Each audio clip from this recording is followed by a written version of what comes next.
Good evening, everyone,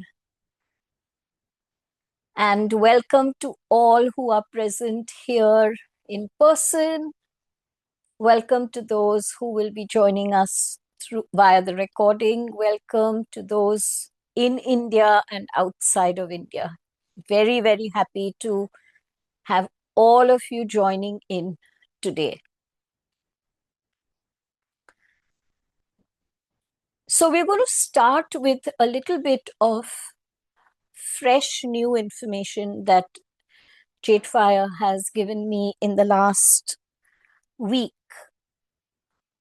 about karmic templates, and actually way more about ancestral karmic templates, because that is what I was very keen on understanding. What are ancestral karmic templates and how do they really show themselves up and how do we recognize them?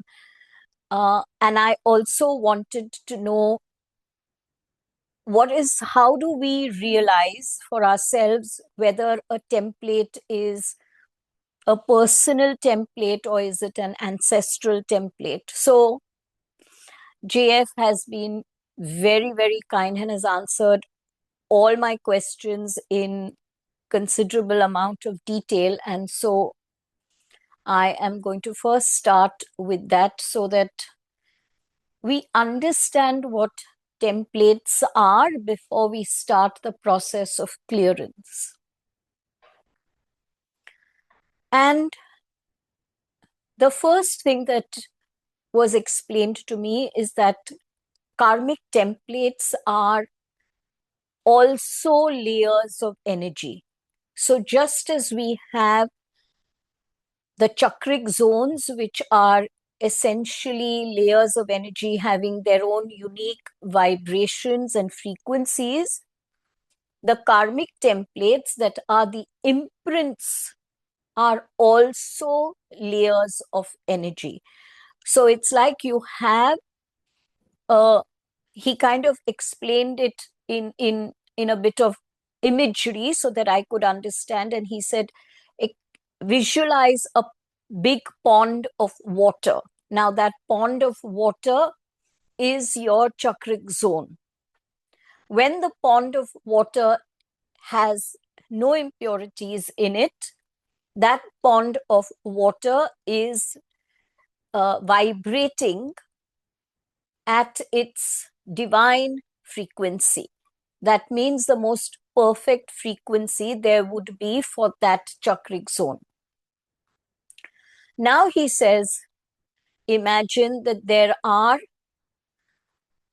a few streaks of oil, chemicals, some muddy water. Now suddenly your pond has the same water which had the divine frequencies. That water hasn't gone anywhere. But now inside this water, mixed with this water, you can very clearly see 2 or 3 rivulets of oil. You can see 2 or 3 rivulets of chemicals. You can see a muddy stream flowing through it. All of these, he says, you can imagine, you can think of as your karmic templates. Till as long as each of these rivulets that are making the water impure, till as long as these remain, the water itself, the pond itself, will not have its divine vibration, because now that divine vibration has been mixed up with the vibrations of these karmic templates. So in order to ensure, in order to achieve that state of what he calls divine coherence, and when he used that word, I said, too difficult for me to understand. What does divine coherence mean? He says it's a state of divine harmony, where everything is coherent. There is no distortion at all. Even if there is one very, very tiny rivulet of oil running through that pond of water, that means there is a distortion. And even if the distortion is very minor, the pond cannot attain its state of divine harmony. That state of frequency, which is its natural divine frequency.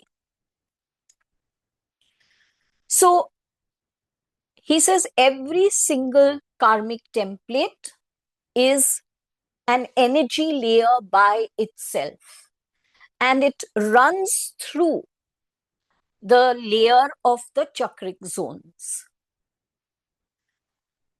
Another thing he explained was that there are, for most karmic templates, they will be seen predominantly in one layer or two layers, but it doesn't mean that their vibrations, that their effects do not go into all the other layers as well. Because he says, think of the chakric zone as a pond, and that pond has a stream which goes into another pond and into another pond. So whatever purity or impurity there is in one zone will always move into the other zones as well. So, for example, he says the scarcity template is predominantly visible in the root chakric zone, but it certainly does not mean that it is only present in that zone. The scarcity template will affect every single zone and the layer of every single zone as well. Each of these karmic templates are created by certain energies, certain vibrations coming together. And he says these are vibrations of color, vibrations of sound, vibrations of light, and vibrations of sacred geometry.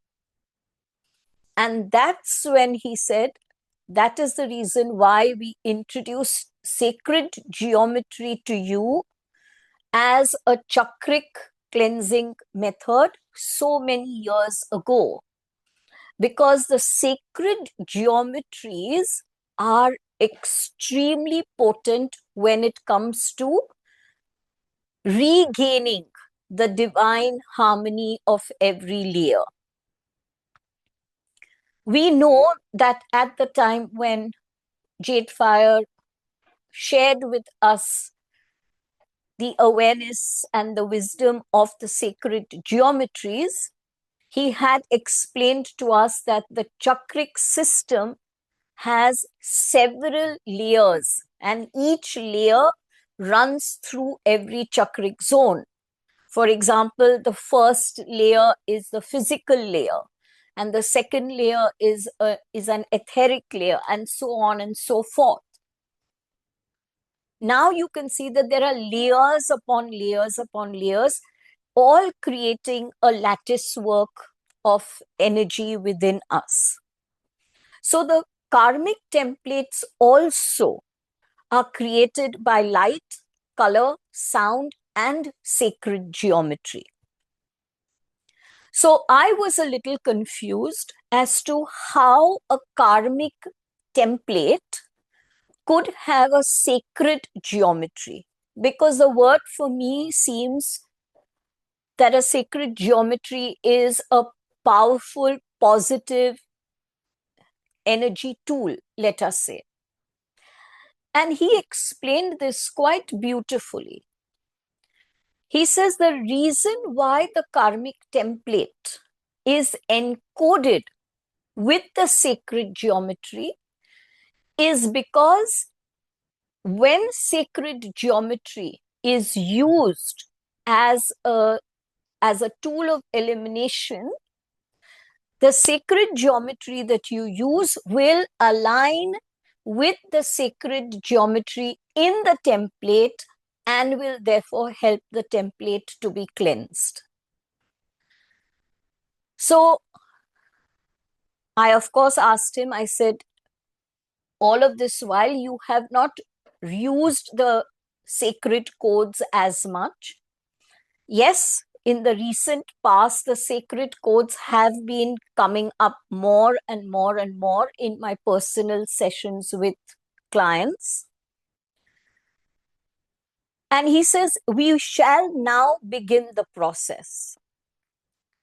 The reason why sacred codes have earlier not been used and are now being introduced to me in this process of clearance is because JF says we wanted you yourself to become more acclimatized, to become more used to this new information that we are giving you. And that is why we are giving you each bit of information slowly. Once you have processed what we give you, we then introduce you to something else.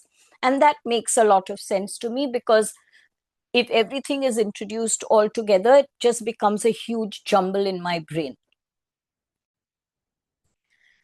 So he says, though the sacred geometries are very, very effective because the karmic templates also have sacred geometries, you don't necessarily have to use sacred geometries if you are in some way confused by them. Now, the way he had taught me earlier how to use sacred geometries, as in a sense, mentally drawing out the geometries for every layer, he has now changed that a bit. And he says that method was very, very useful then because it was being used by itself. Now he is using the sacred geometries along with EFT, along with Ho'oponopono. And so the sacred geometries no more need to be mentally drawn out. The sacred geometries now can only be visualized. You do not need to know how to draw them out. In the earlier, many years ago, when we started learning about sacred geometries, I know that a lot of people were very confused about the steps of how to draw each sacred geometry. Now it's become so much easier because we are using sacred geometry along with EFT and Ho'oponopono. And so we no longer need to know how to draw the sacred geometry. We just have to visualize the sacred geometry very, very strongly. So I think that's a huge benefit of using all three together. The next thing that he said is that these colors, sounds, lights, and sacred geometries that are present in the karmic templates are given the responsibility to continue to create external realities that will ensure that the distorted energies, and by distorted energies, he means the energies of the karmic templates that are distorting the divine harmony of the chakric zone. So they are entrusted with continuing to create external realities till as long as the distortions are entirely eliminated because it is only through the external realities that we are able to recognize, that we are able to come to that awareness that, okay, here is a karmic template that I need to work with. Now, each karmic template has its own layers. It has 4 distinct layers. I know there are so many layers that we are working with. You may get a little confused, right? But I'm now talking about the layers of the karmic templates, right? Earlier, many years ago, when he introduced the sacred geometries, he told us about the layers of the chakric system. Then, when he gave us new information of the chakric zones, he again explained to us how the chakric zones have their own layers. Now we are talking about the layers of every karmic template. And every karmic template has 4 distinct layers. The two most important, I don't think there are any important or not, but for me, they seem to be the most important. The 2 that seem to me to be the most important are the first 2 layers that he spoke of. And those first 2 layers are the imprint layer and the information layer. Now, the imprint layer is the actual vibration, the actual frequency, whether that frequency is slow moving or whether it is fast, the actual frequency of the energy of the template. So, for example, if the template is a template of judgment, if it is the template of scarcity, right? It will have its own unique vibration. Of course, I don't have to say this. All of us know that any energy that you and I construe as negative, we know last time that JF said there is nothing negative or positive that they look at it as. But any energy that we construe as negative, we already know that it has a slower, denser, more sluggish vibration. So that imprint layer consists of the actual vibration of the energy of the template. The second layer, which he calls the information layer, is how the template is kind of woven together. And the template is woven together by certain energies coming together to make it one template. And these are energies of sound, color, light, and sacred geometry. So these energies are held in the information layer. The information layer and the imprint layer work very closely together. If I am a very judgmental person, every single time that I judge, the imprint layer in the karmic template of judgmentalism, the imprint layer will get heavier. And the frequency of that layer will get slower and denser. As soon as the imprint layer gets heavier, the information layer receives that information that the frequencies are getting even slower, which means we need to work very hard in order to ensure that Ellaeenah eliminates this karmic template of judgmentalism. Remember what I said earlier. The sound, light, color, and sacred geometries are entrusted to create external situations which will help us to become aware of the karmic template. Because as JF said, unless you are aware of it, you are not going to be able to eliminate it.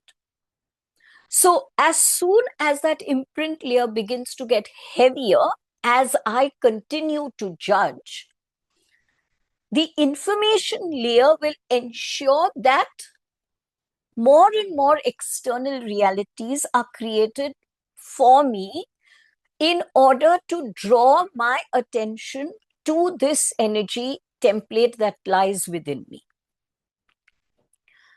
For me, that is why I think these two layers are so important, right? It doesn't mean that the other two are not. I just thought that from a very personal point of view, from a day-to-day life point of view, these two seem to me to be very important. The third layer is the perception layer. Now, JF says that you have, for years we have known, all of us have known, that as soon as we are born, the veils of forgetfulness start getting heavier and thicker, and they kind of create that curtain between us and the other realm. And that curtain is important because we have to live as human beings, because our soul has chosen an existence that is human. Even though the human body and the human brain, from a very higher level point of view, is an illusion, it's not the reality. For us, for you and I, this is still very much our reality.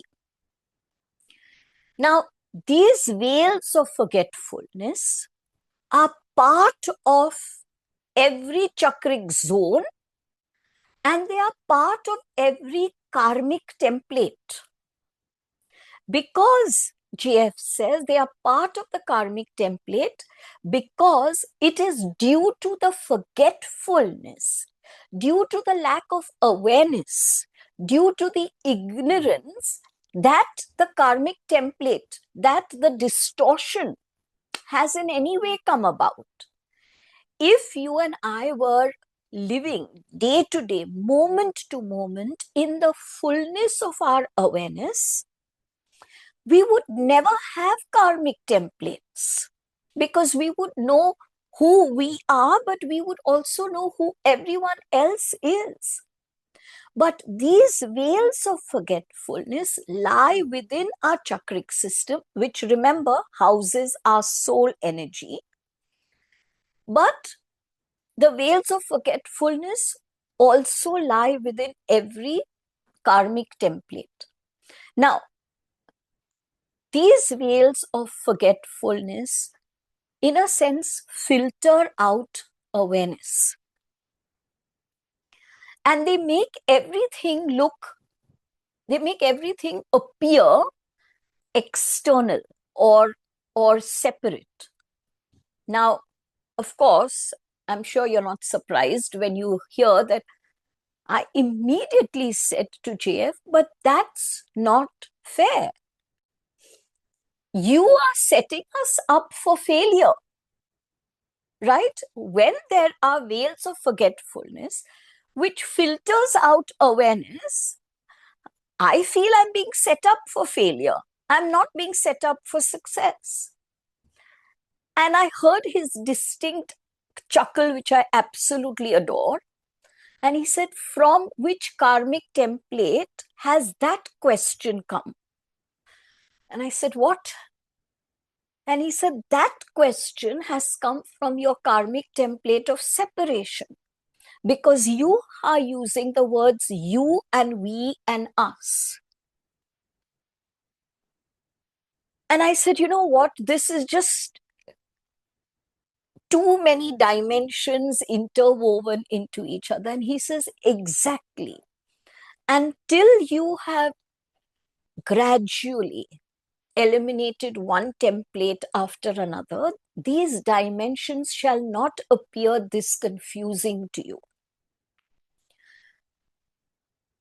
in the largest picture, there is no you, there is no one setting you up for failure or success, there is no us, there is no them.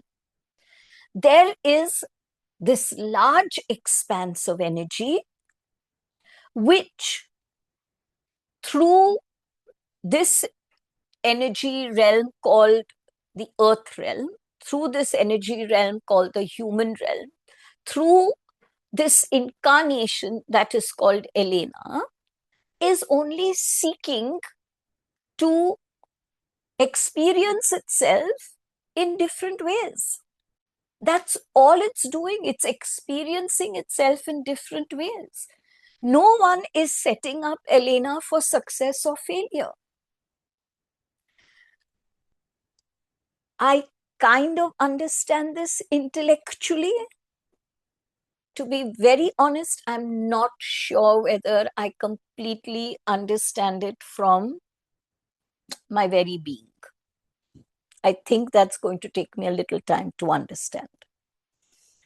And the fourth layer of the karmic layer, we've discussed three: in imprint, information, perception. And now the fourth layer is the ancestral layer.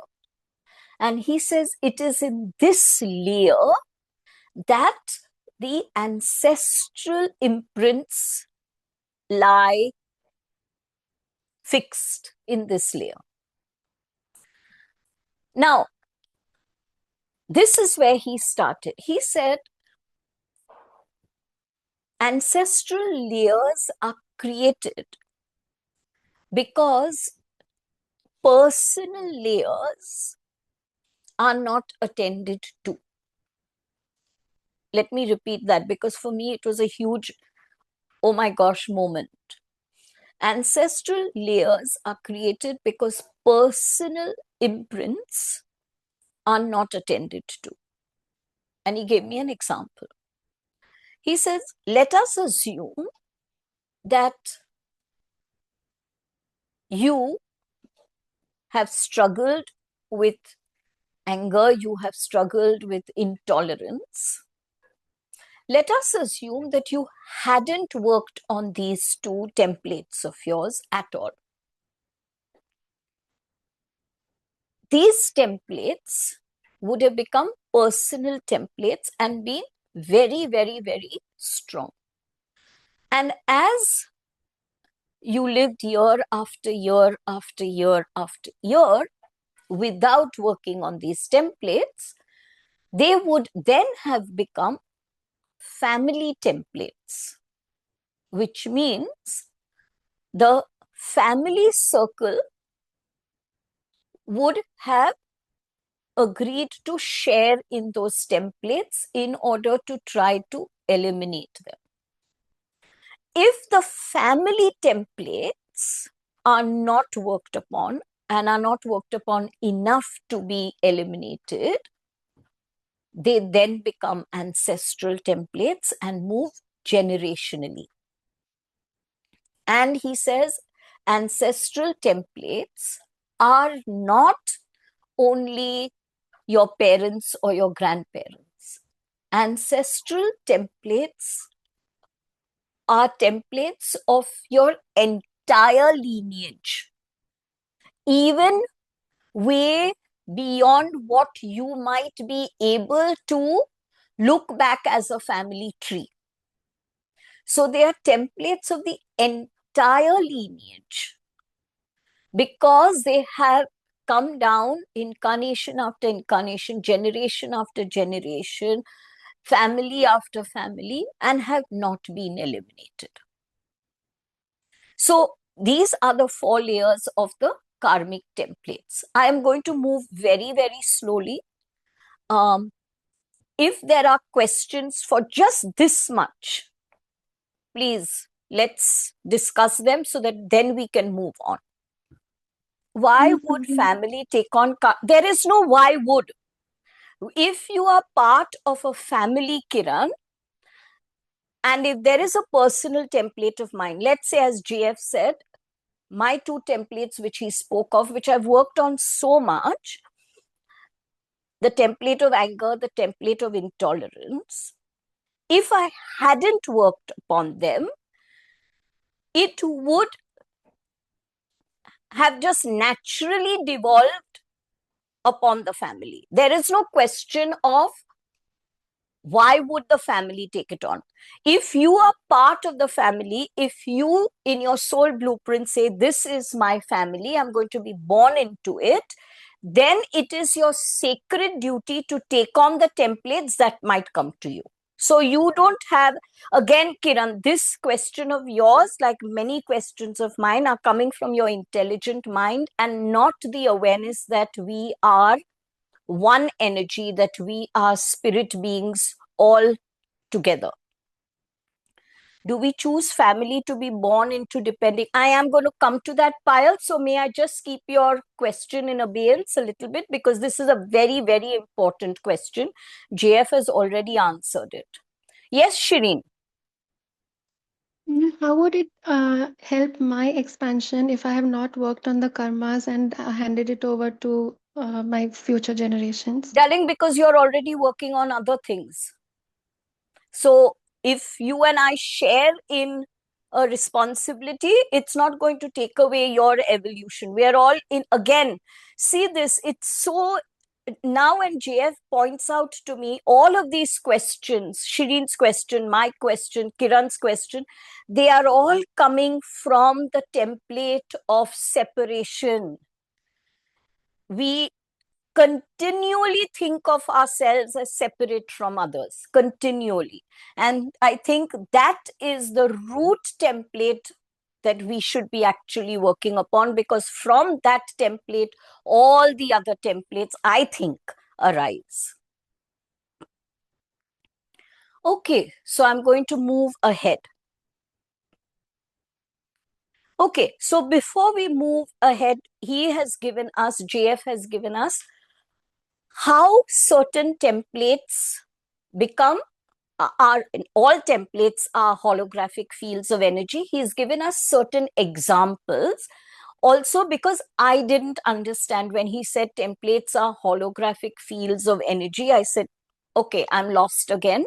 What does that mean? Please explain. So he's kind of given a few templates in order to draw our attention to what that holographic field of energy really means. So he started with the scarcity template, which he says is one of the global templates. There is not a single human being born in the current period, I don't know about the future, who doesn't have a scarcity template. So he talks about the scarcity template as a holographic field of energy. And he kind of surprised me when he said the scarcity template is not about a belief, right?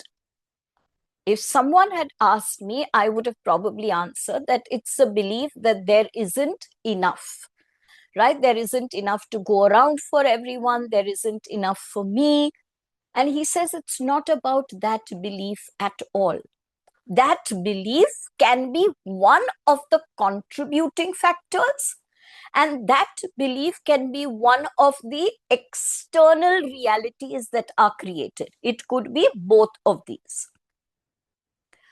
So the scarcity template, again, is this multi-layered template. It has that imprint layer, information layer, perception layer, and ancestral layer. He says the scarcity template is a foundational template. Now, we've discussed that in the earlier classes, right? That every chakric zone has 3 foundational templates.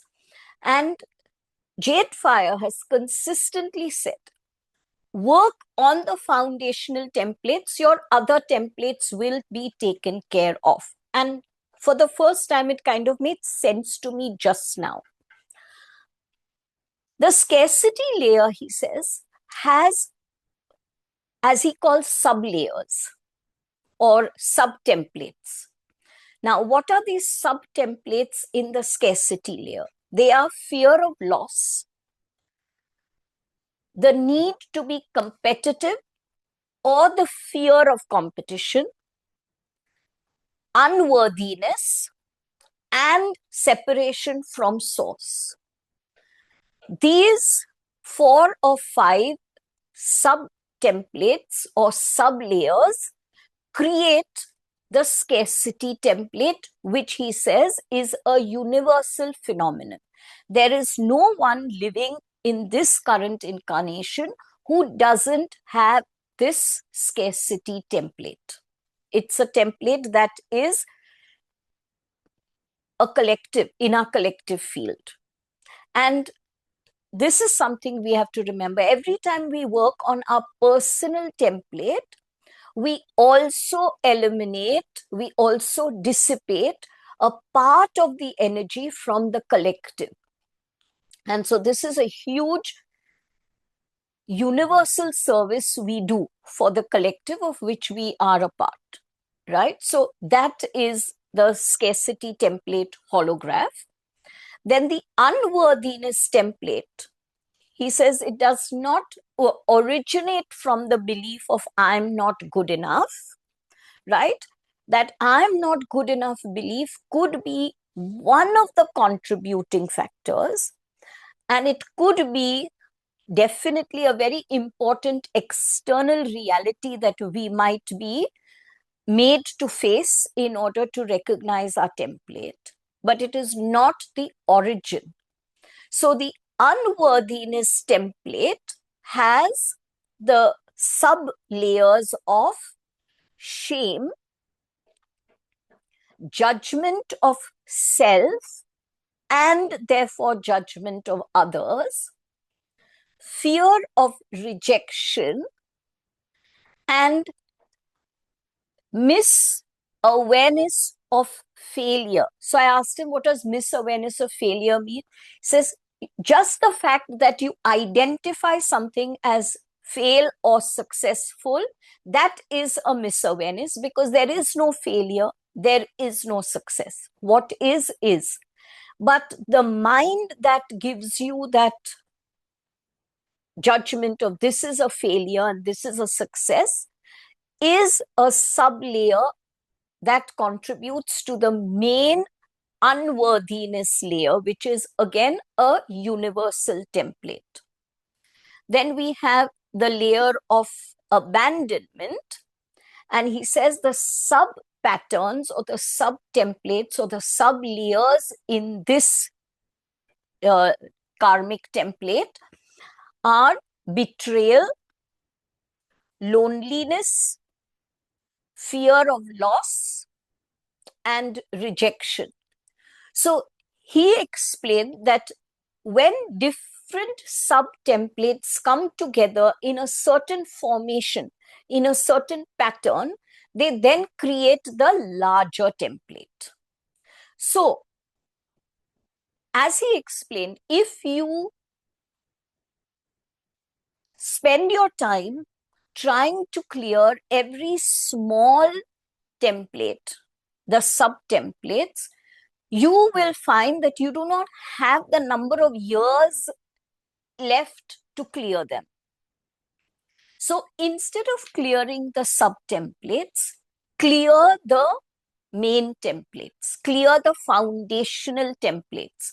Those foundational templates are very, very important. Now, he has given me 3 foundational templates per chakric zone, which means we are now looking at only 21 karmic templates to really focus upon and clear. And I think by divine grace, all of us have enough years left in our lifetime to eliminate, well, if not all 21, eliminate a significant part of the energies of all 21.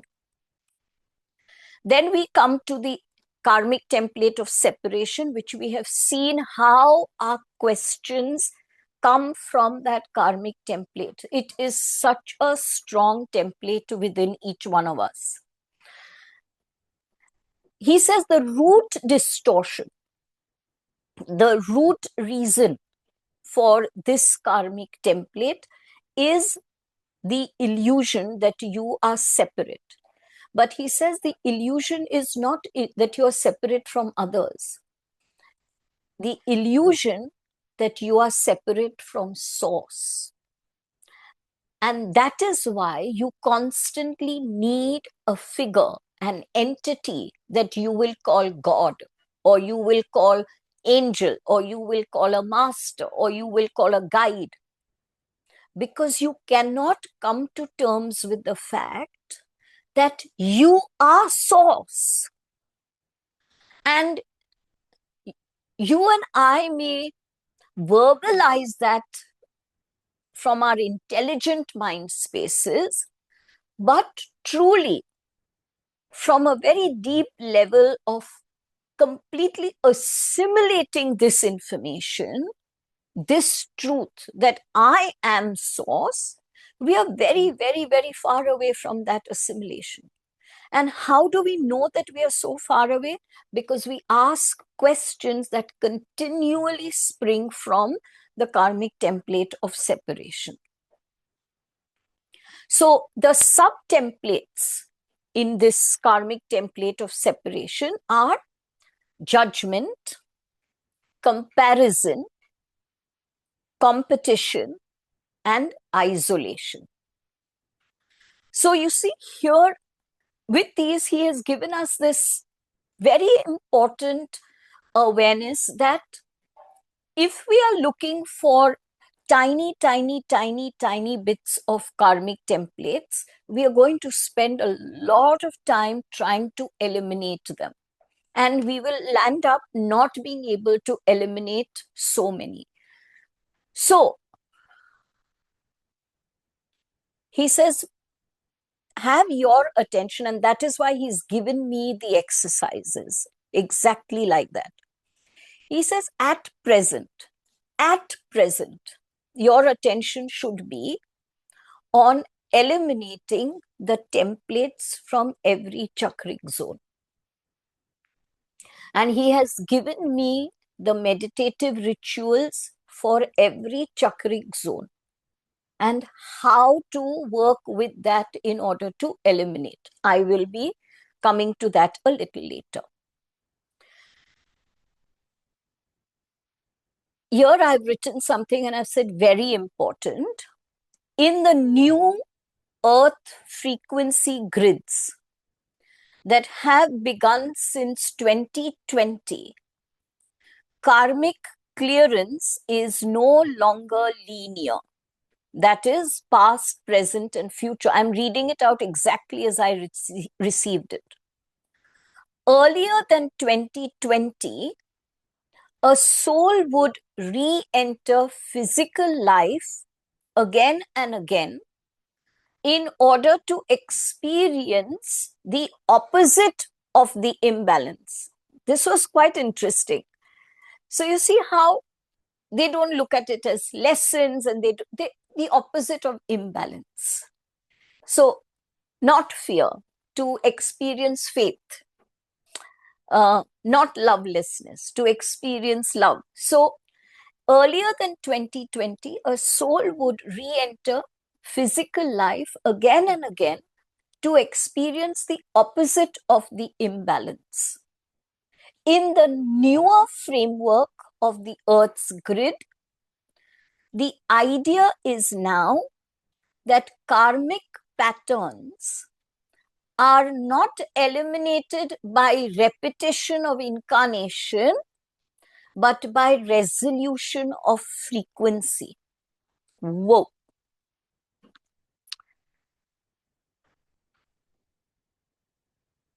I may take, which is what has happened, isn't it? We have taken, I don't know how many births. Have we been able to clear all the templates? We haven't. So, as the human race has evolved, we have come to that stage in our evolution where the universe says, you guys have, okay, we, the universe. I keep trying to remind myself there's no separation. We, the universe, have said, we don't need to come again and again and again trying to resolve the same thing. What we now can do because we have evolved, because our frequencies have risen enough, what we now can do is eliminate everything that there is to eliminate by, JF calls it, vibrational reconciliation. So we resolve it by frequency. And this is where he says, this is the reason why we are using sacred geometry, why we are using EFT, why we are using Ho'oponopono. What we are doing by using these three, or any one of them, because they're all powerful, is we are coming to that space of 0 point where there is vibrational reconciliation. Now, I asked him, of course, to explain that to me very, very clearly. Vibrational reconciliation. He says when there is a conflict between two people, there needs to be an intermediary who will understand the conflict completely and who will then attempt to bring both conflicting parties into a state of complete harmony, which he calls coherence. Sacred geometry, EFT, and Ho'oponopono is that intermediary. There is a distortion in your energy field. Remember those oil streaks that we saw in the pond of water, right? So there is a distortion in your energy field. That distortion creates a distortion in vibration. It creates a distortion in frequency. So our frequencies, therefore, are not aligned to our divine frequencies, right? The only way to get out of this cycle of birth, rebirth, etc., the only way to get out of this cycle of lesson and contract and all of that is to come to that. We have to reconcile our energies to our divine energies. And who is going to bring about this reconciliation? Sacred geometry, EFT, and Ho'oponopono. They are going to be the intermediaries. We are looking at them again as three separate modalities. JF uses them as one modality. So it becomes the intermediary worked by this individual who has created the distortion. I am responsible for the distortion. There is no distortion in my divine self, correct? There is a distortion in this due to that perception layer, due to that veil of forgetfulness that actually lies within me. So what the sacred geometry and the EFT and the Ho'oponopono does is, it works upon my awareness. It works upon eliminating the veil of forgetfulness. And JF says when the veil of forgetfulness is eliminated, karmic templates dissolve immediately. So that is what we are doing. So when there is a scarcity template, we are forgetting. The veil of forgetfulness is making us forget that I am divine, I am creator. I can create as much and whatever I want, but I get stuck because of the scarcity template.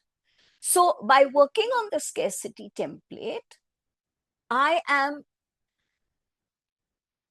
growing into the awareness of divine creation, divine creatorhood, divine abundance. And that is how every single karmic template is eliminated. So for me, that was a total wow, that we are actually working on the veil of forgetfulness more than anything else. So I asked JF, besides the sacred geometry, besides the EFT, besides the Ho'oponopono that you're now working with us, right? Are there other tools, other modalities that we can use?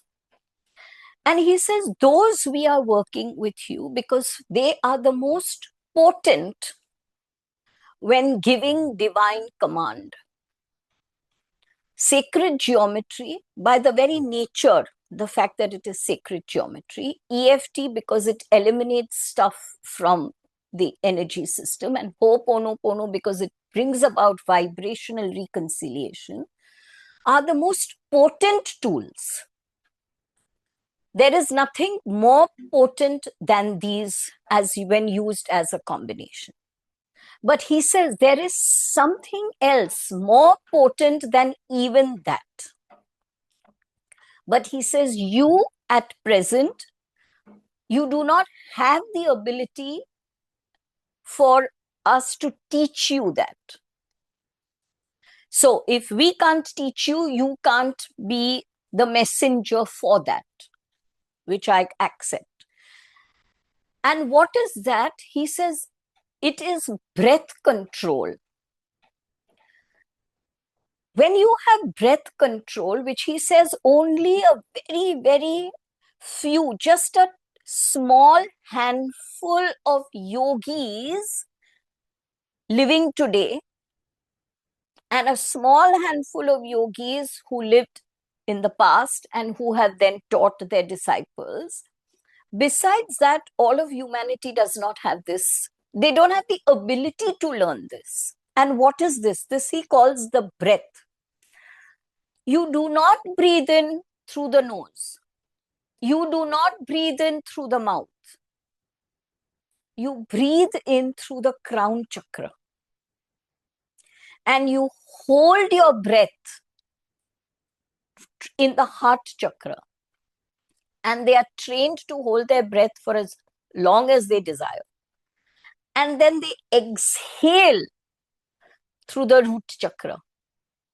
No, not root chakra. Am I making a mistake? Navel. Yeah, I thought I was making a mistake. They exhale through the navel.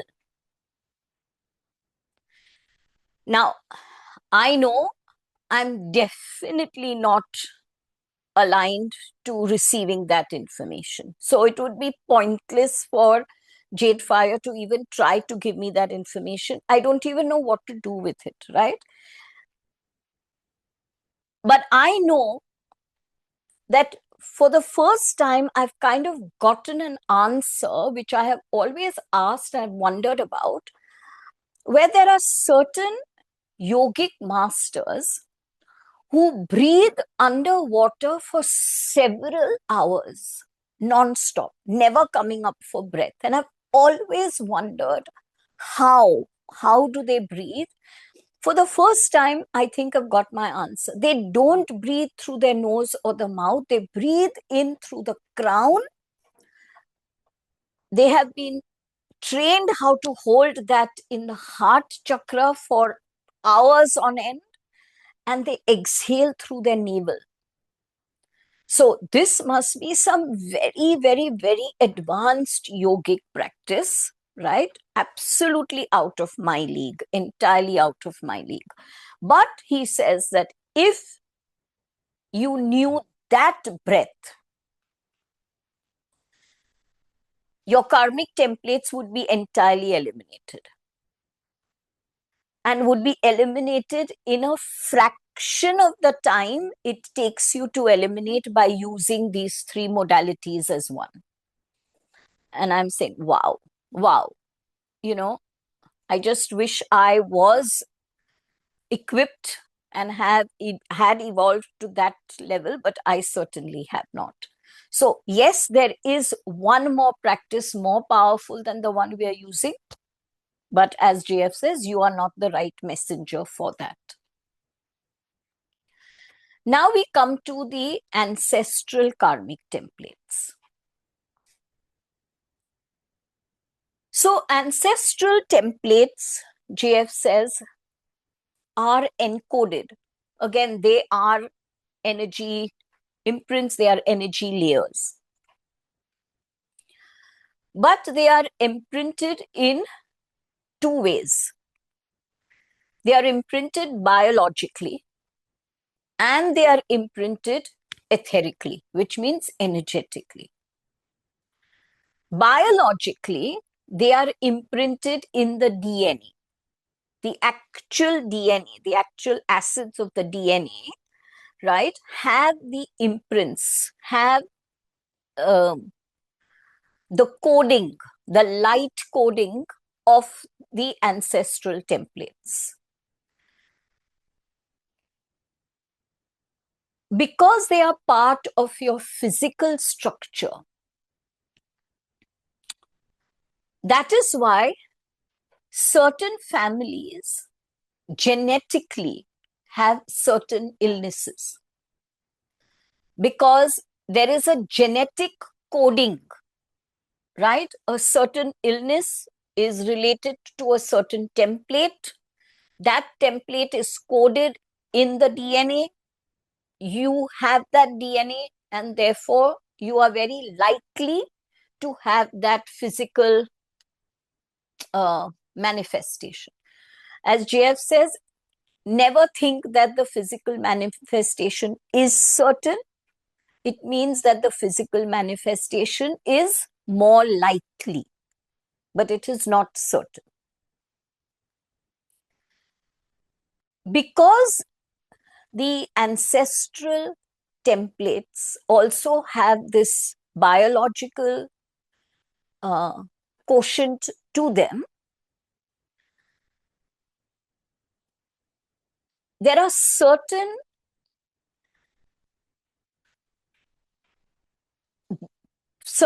physical parts of our body that will be affected more by certain energies than the others.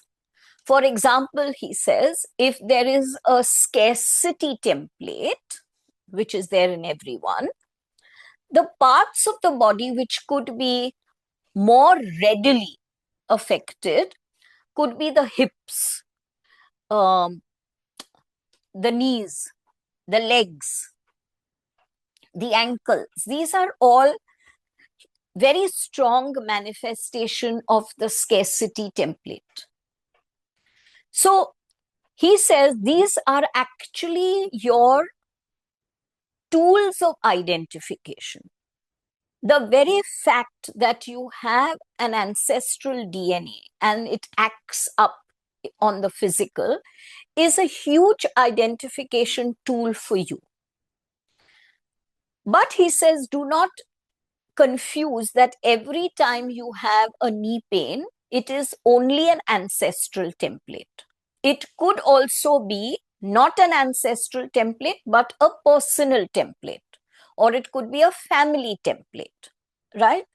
So he says the best way to know if it is an ancestral template is one, is there a physical condition? Because most times ancestral templates, most times, not always, most times ancestral templates come with some physical yardstick that will point it out to us. But if there is a physical manifestation, there will also be, JF says, a non-physical manifestation which you have to look for. Which means, let us assume again, scarcity template, okay? Let's assume my knees hurt and I have problems with my knees. Let's assume that. Don't jump to the conclusion that knees, therefore scarcity templates, therefore ancestral. No, don't jump to that conclusion. It could also be that the scarcity template is a very strong personal template of yours and not necessarily an ancestral template. If it is an ancestral template, review your life as a child. What were the conditions you were born in? What were the conditions you grew up in? What were the conditions of your parents? Right? What were the belief systems of your parents? What were their life situations? Unless the two correlate, do not jump to the fact that it is an ancestral template. Now, I asked him, I said, what difference does it make whether I jump to the conclusion or I don't? Right? What difference does it make? Whether it is an ancestral template or it is a personal template, does it really make a difference? Do I really need to identify between the two? And he says, no, you don't. But the reason why we are asking you to make an effort to identify whether it is personal or ancestral is because of the human uh, tendency to escape. And I was like, what does that mean? He says there are many people who will attempt to, in a sense, set themselves free mentally by saying, oh, this is not my burden to bear. I'm bearing the burden for my ancestors. And he says, in that comes a huge egoic rush of energy. It's not mine, it's my family's. It's not mine, it's my ancestors. So don't jump to the gun, because if there is an ancestral pattern, there will be physical and there will be non-physical. Most times, the non-physical life situations will be at the time of birth or when you were very young. A question that I was discussing the other day with Jogita, and then I came home and I asked JadeFire about it, that certain families go through certain illnesses. Like you find certain families, so many members will all have cancer, or so many members will, have a certain kind of a disease, heart disease, let us say. And I said, does this have anything to do with the ancestral pattern? And he says, it could. It doesn't have to be, it could be. And he says, this is exactly the same thing as the physical body, where certain parts of the body are more likely to act up physically due to the karmic templates. So it doesn't mean that the same pattern repeating is only because of an ancestral template or a family template. It could be because of that, but one must not always jump to the conclusion that it is because of that. Okay. This is very important. Souls incarnate into certain families, knowing that as soon as they incarnate into the family, they automatically leave themselves open to receiving the family templates, and they automatically have to take on, they don't have an option, they automatically have to take on the ancestral templates, right? So he says there are two reasons why a soul chooses a certain family to be born into. Primarily the mother, and then of course the father, and then through the mother the family, through the father the family, and the lineages. The first reason is, if a certain family and a certain lineage have very, very strong karmic templates that are the same as the personal templates of the soul will decide to be born into that family, in the sense of there is a collective working towards eliminating the template. Now, does it always happen that there is a collective working? No, because we all have our ego and spirit, and we're all going to make free will choices as we live. But the propensity towards collective working out of a certain problem is far greater. So instead of the soul working on a particular template on its own and finding it difficult, it takes birth in the family and therefore the lineage in order to take advantage of the collective resolution. That is one reason why we choose our families. He says there are other kinds of soul contracts where an extremely evolved soul takes birth into a family, into a lineage, in order to help the family and the lineage to eliminate the contract. I mean, to eliminate the karmic temples. And for me, that was a huge, oh my God. That OMG moment for me was when I asked JF, the children who die at a very young age or who die of certain illnesses, are these the souls you are talking about? And he says, no, not necessarily at all. It doesn't mean that the soul will die at a young age because it's come here to eliminate the karmic template. In fact, he says, more often than not, it is the adult who takes on the responsibility, not the child. So I said, give me an example. And it was interesting. He gave me an example of myself and my family. And he says, you have eliminated your template of ignorance to a huge extent. And that is why over incarnations, you have been a divine messenger. Because the veils of forgetfulness you have made very, very thin.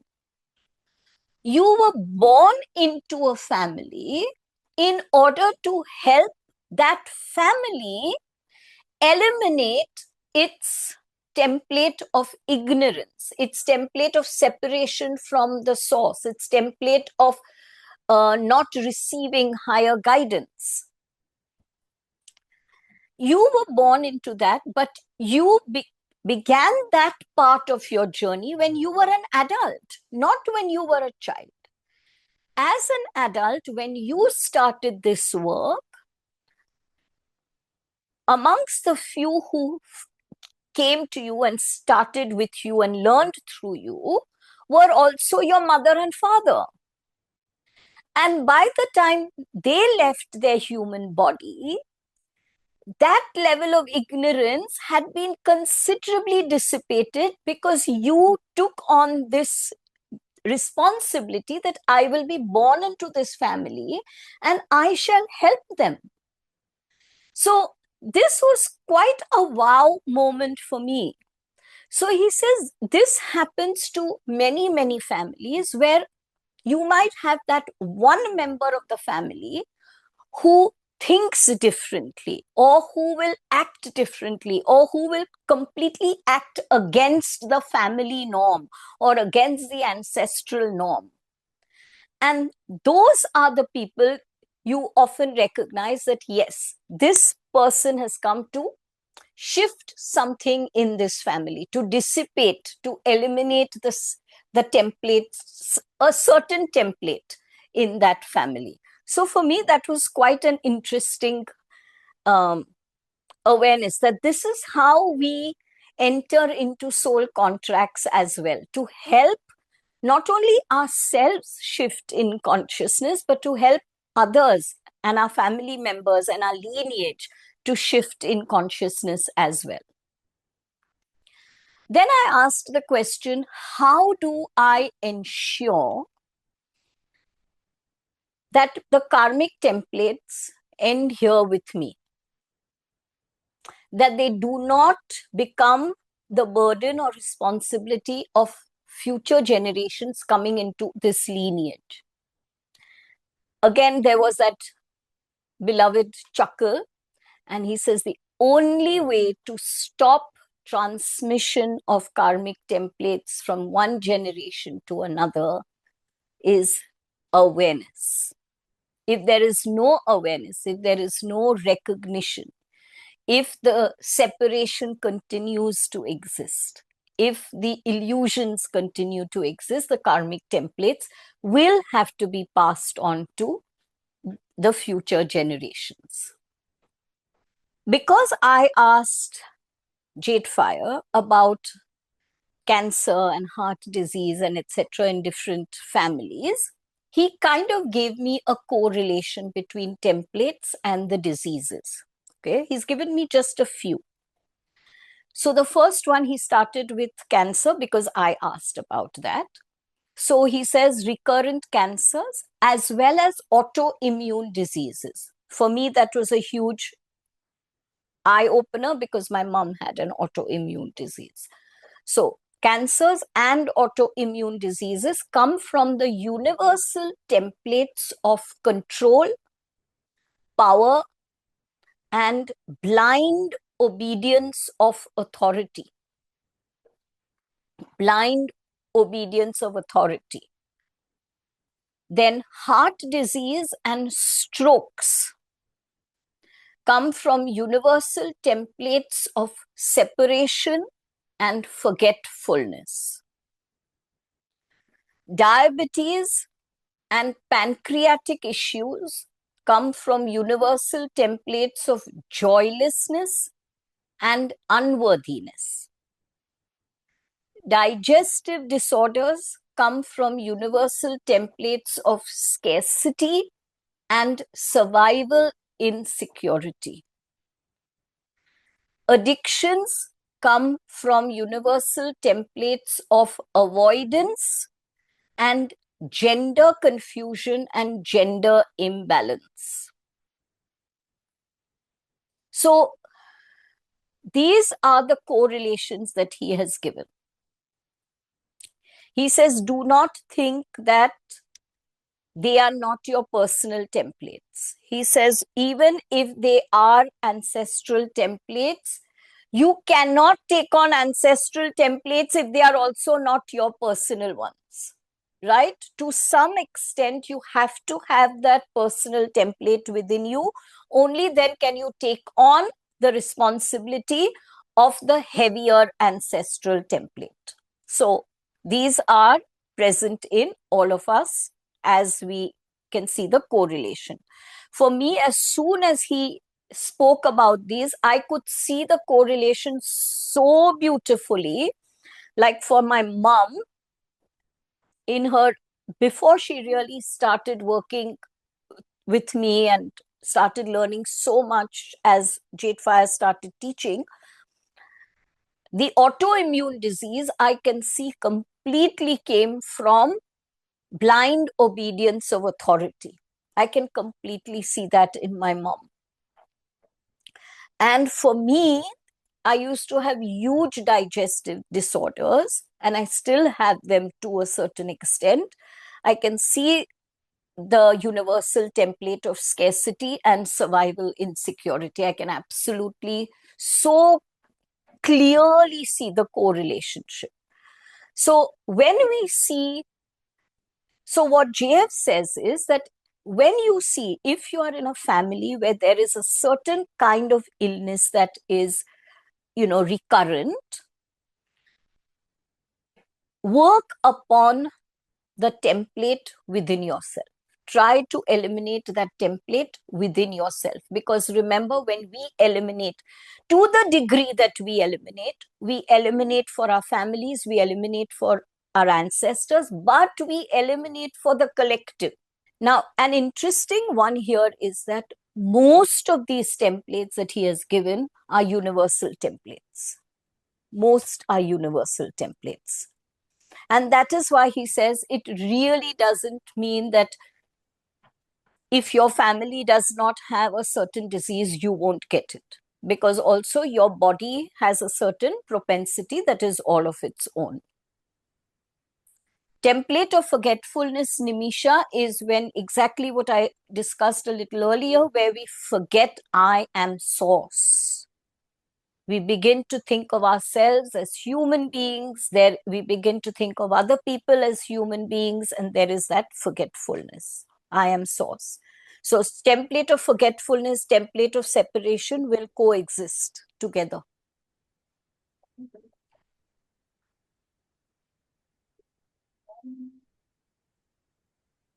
Anyone else?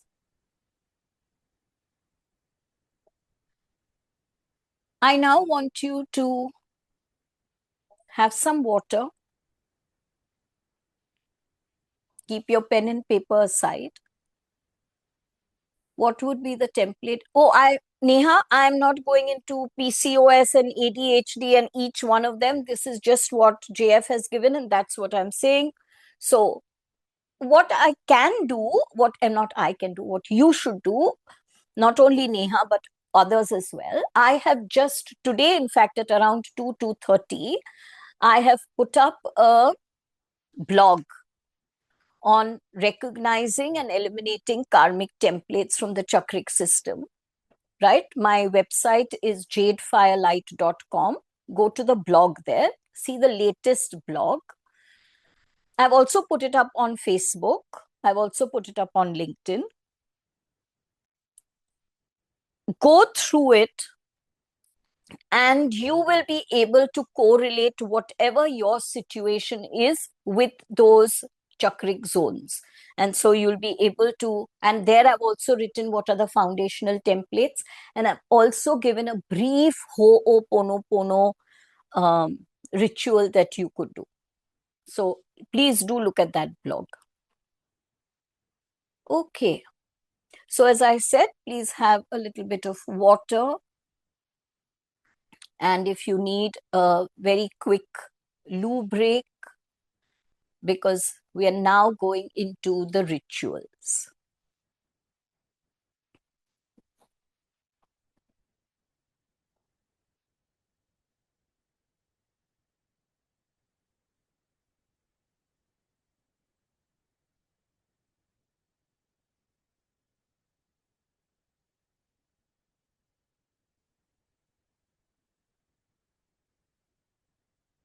Okay, I think we are all present here.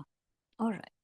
Before we go into the rituals, I'm going to read out exactly what JadeFire has made me write, because I think this is very, very, very important. For each of the meditative rituals, it is essential to complete at least 3 cycles of 9 days each. That is a minimum of 27 days. Please do this for a longer time if you know that your templates are very strong and if no real shift in 27 days has been perceived by you. After you have completed the days as per your discernment, keeping in mind minimum is 27, that is either 3 cycles of 9 days or more than 3 cycles as you discern for yourself. Then you go through one more cycle by tapping each of the points and affirming the 4 statements of Ho'oponopono, which is, I'm sorry, please forgive me, thank you, I love you. Although the recorded meditations and these meditations that we are doing do not have the sacred codes, JadeFire suggests that those who feel inclined to use the codes should use the codes in this manner. For the first 3 days of each cycle, use the codes for layers 1 and 2. For the next 3 days of each cycle, use the codes for layers 3, 4, and 5. For the last 3 days of each cycle, use the codes for layers 6 and 7. For the last cycle of tapping each of the points with the 4 statements of Ho'oponopono, you visualize the codes for layers 8 and 9. How will you use these codes? By only visualizing them. Where will you find the codes? On my YouTube channel is an entire 2 hours, I think. I'm not sure, maybe more than that. A full video of the codes. You can take the codes from there, copy down the codes. Remember, please, JF has said, for the purpose of this karmic cleansing, considering we are using EFT and Ho'oponopono, the codes do not need to be drawn out either physically or mentally. You just have to visualize the codes very strongly on your screen of your third eye chakra. So just now, I'm not going to get the codes into it.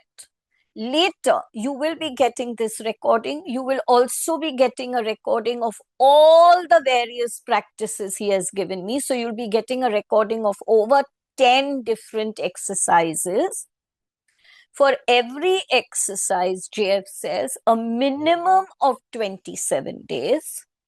And if you feel that your templates are very strong and you can't perceive any real shift in the 27 days, continue on till you can actually feel some difference. And then move on to another ritual. As JF says, you have a lifetime ahead of you. So don't rush into it. You may need to do one meditative ritual for 27 days, but another one you may take 2 years over. So it's all subjective depending upon us.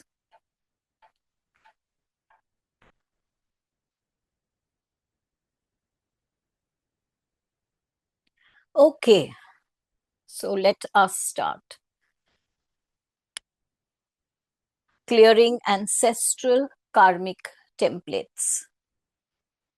You can put your pen and paper down. You will get a complete recording of this. Do not worry. Clearing ancestral karmic templates. Do not do any of these exercises intellectually. They will not work for you.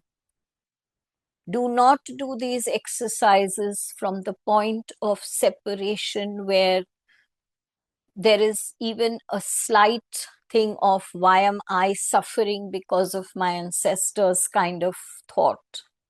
Remember, in the larger analysis, all is one.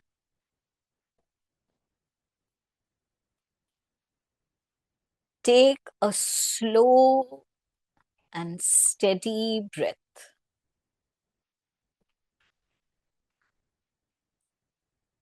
Breathe in through your nose to a count of 4.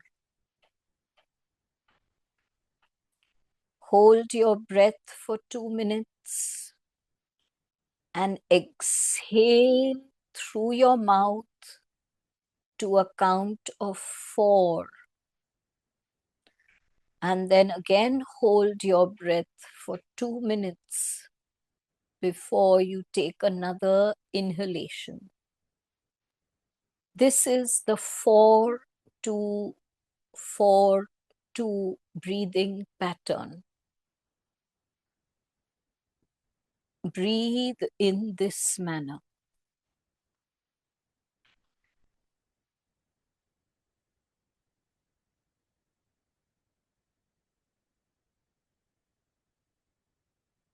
Feel the earth supporting you.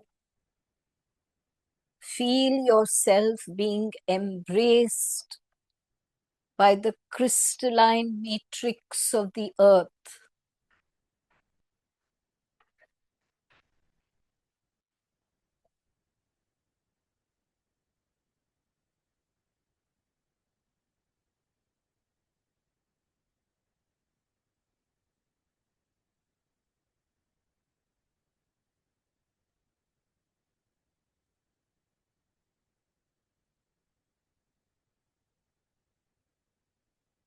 As you breathe in, make intention that you are here with the purity of your energy to liberate yourself, your family, and your entire lineage.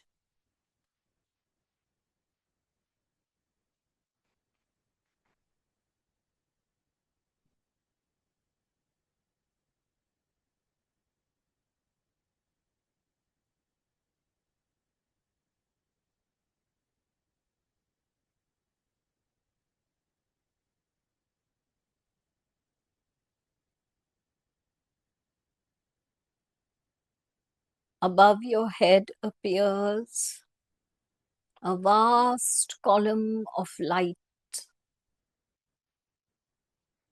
This is the pure harmonic energy from your divine self streaming into your crown chakra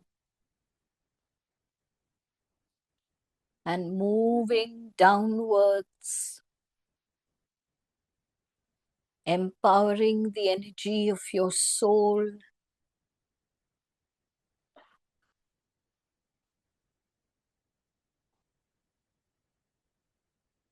leaving the root chakric zone and entering the earth's crystalline core.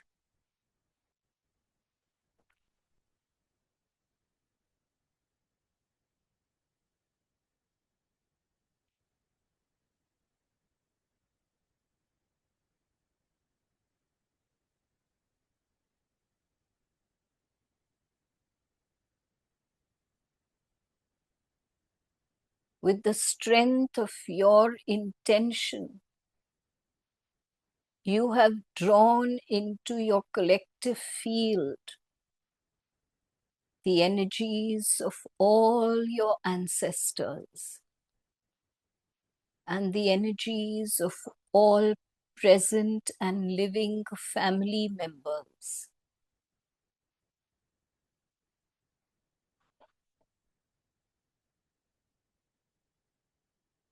They join you as you take on this clearance.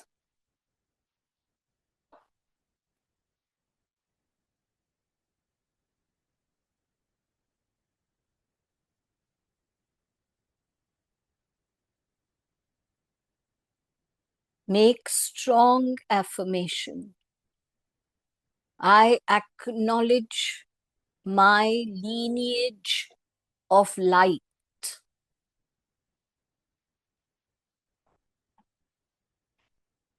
I witness as an observer all memories, patterns, and data that are now ready for resolution.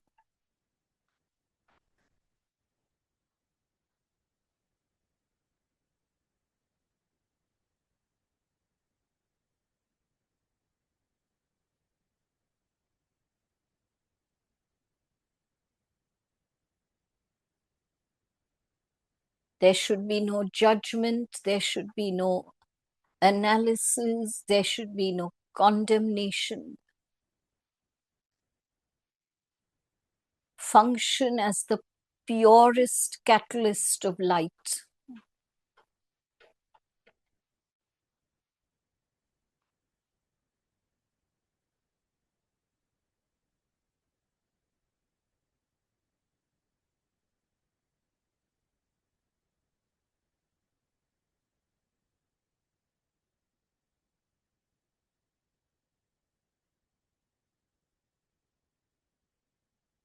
And now let us start the tapping routine, starting with the karate chop point. If you do not know what this is, you may gently open your eyes and watch me. Tapping the karate chop point. Repeat. Even though I carry ancestral memories within my DNA,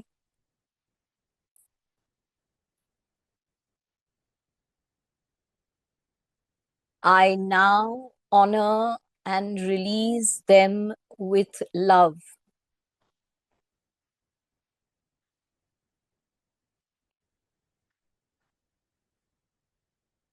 I am safe. I am grounded. I am aligned with Source.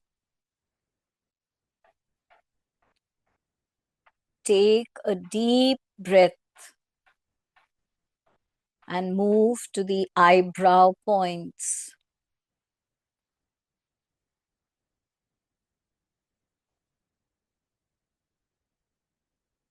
I am sorry for all that the lineage has experienced and learned.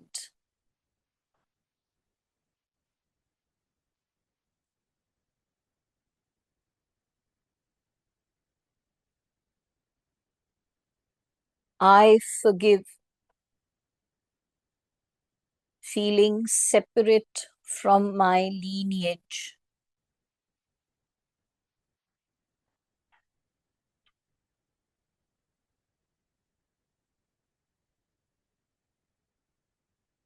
Thank you for this opportunity to liberate myself and my lineage.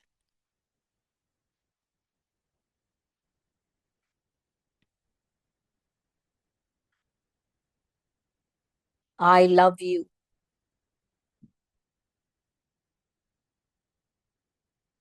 Take a deep breath and move to the side of the eyes.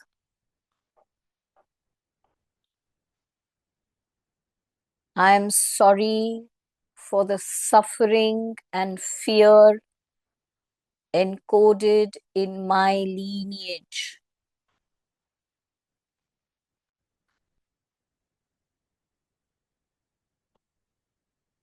Please forgive the lack of understanding and clarity.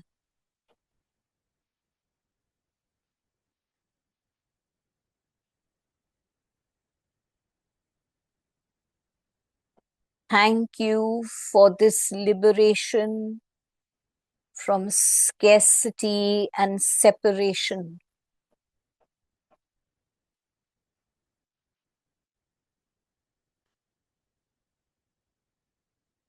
I love you.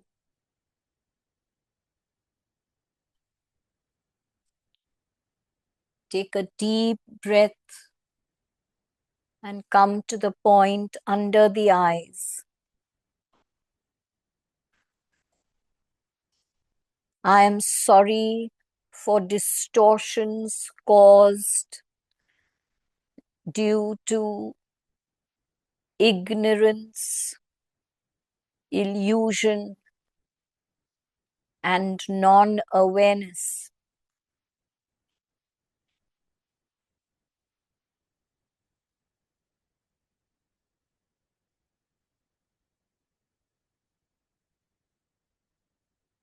Please forgive the judgmentalism and intolerance.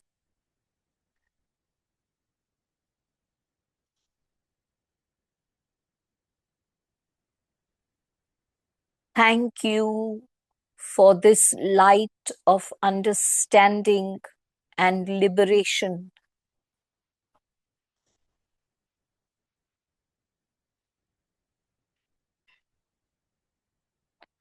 I love you.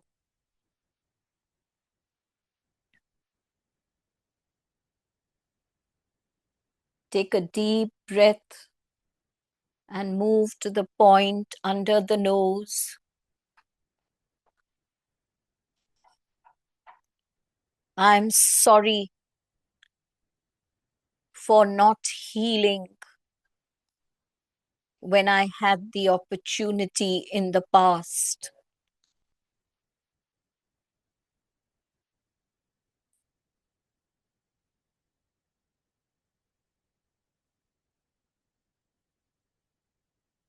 I forgive all that is unhealed within me and in my lineage.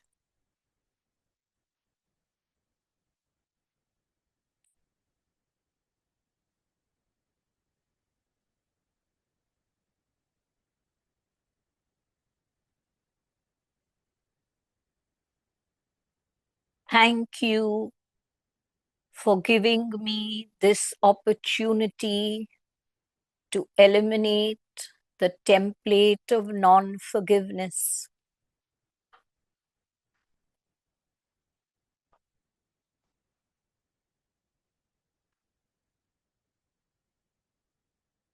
I love you.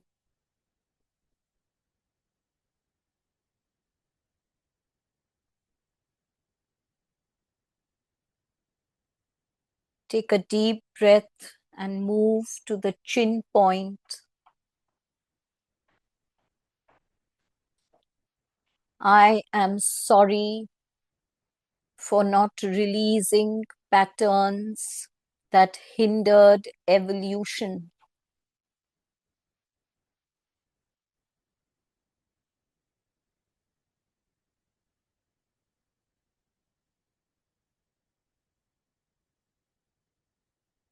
Please forgive me for adding to the heaviness of the collective energy.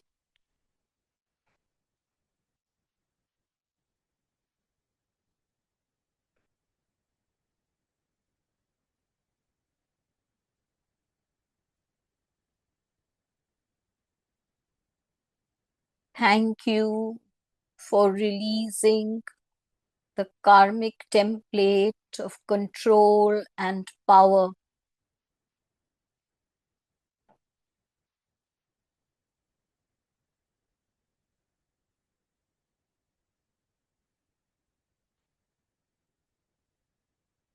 I love you.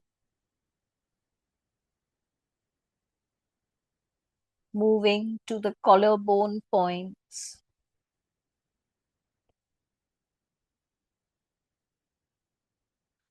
I am sorry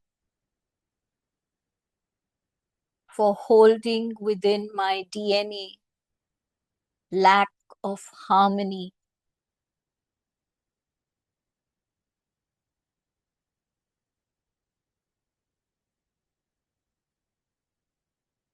Please forgive me for the genetic patterns, physical and energetic, that I have perpetuated.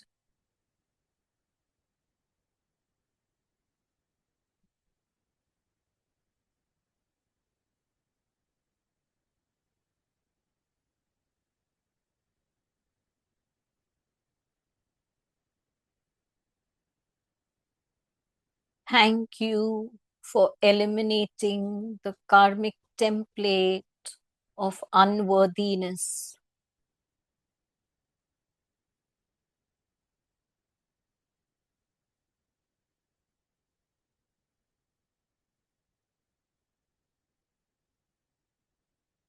I love you.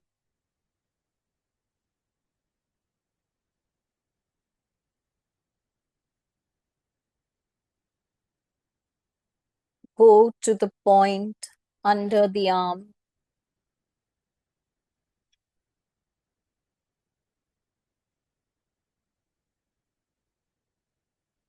I am sorry for the ancestral vows of silence and scarcity.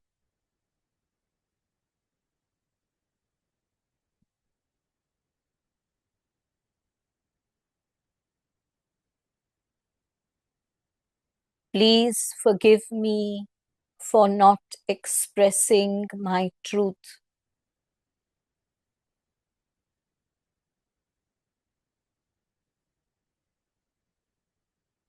Thank you for the abundance that now comes to me.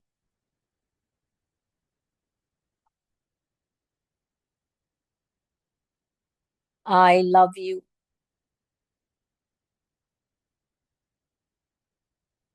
Take a deep breath and move to the underarm point on the other side. I am sorry for all ancestral vows made out of fear.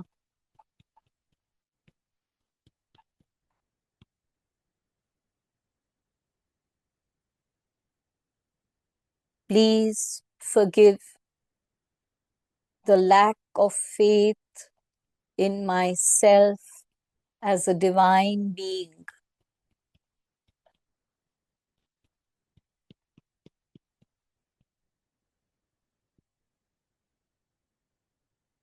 Thank you for eliminating the template of forgetfulness.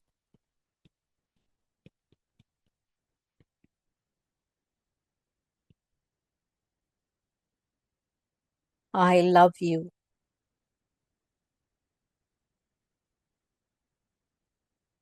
Take a deep breath and go to the heart chakra.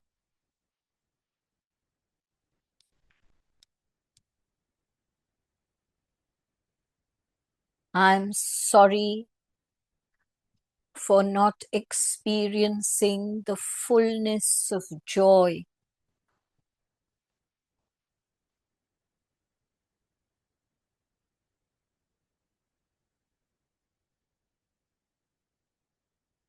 Please forgive me for not being able to give and receive completely.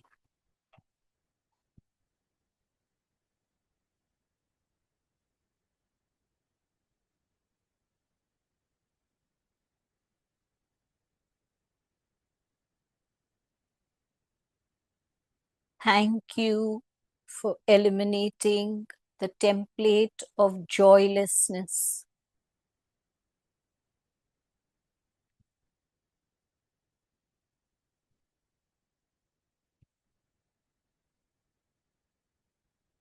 I love you. Take a deep breath and go to the crown.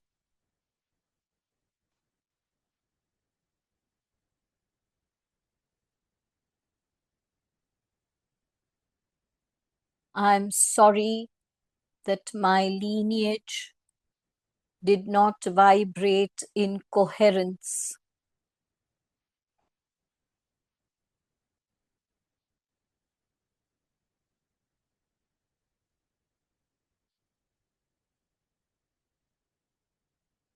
Please forgive me for the secretiveness and conditional love.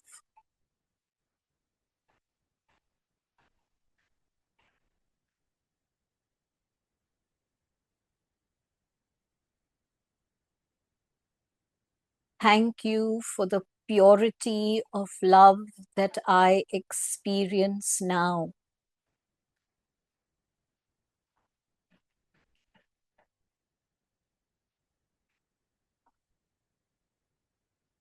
I love you.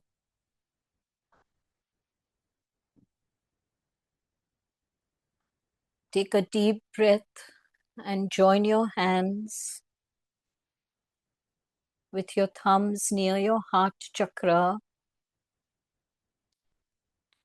I'm sorry for any unhealed memories still moving through my blood and light.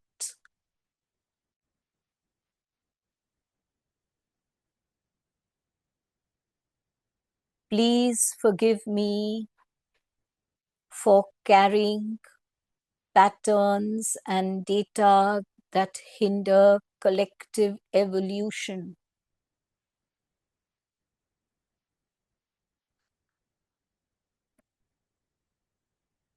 Thank you to all of my lineage who kept life flowing for me.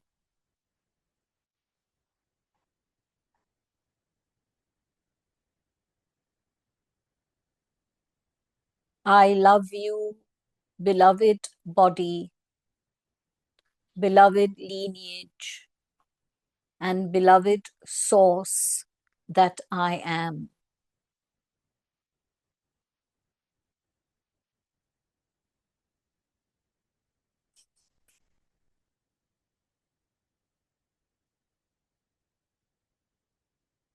Put your hands down and breathe gently.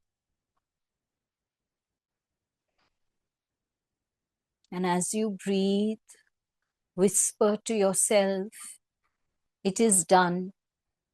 My lineage rests in peace and light.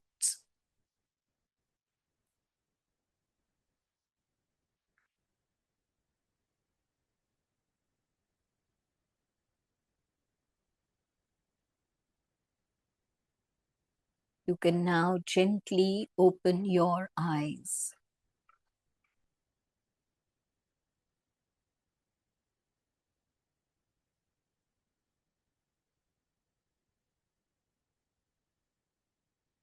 This is just an example.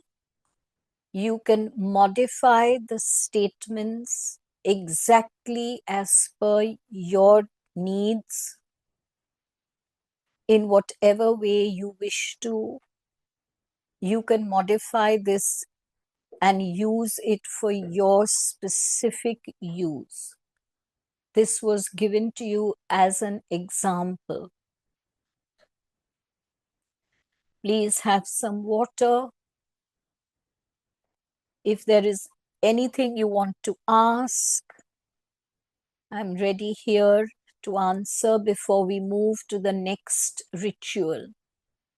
That ritual is a ritual of non-forgiveness. I could ask a question, please? Yes, definitely, Nimisha. So, for example, we said scarcity in this. The same way we can use the same procedure, and if we're working on abandonment, then we can change the word to abandonment, right? Absolutely. That's what I said. Please Right. change this, modify this to your use. Thank you.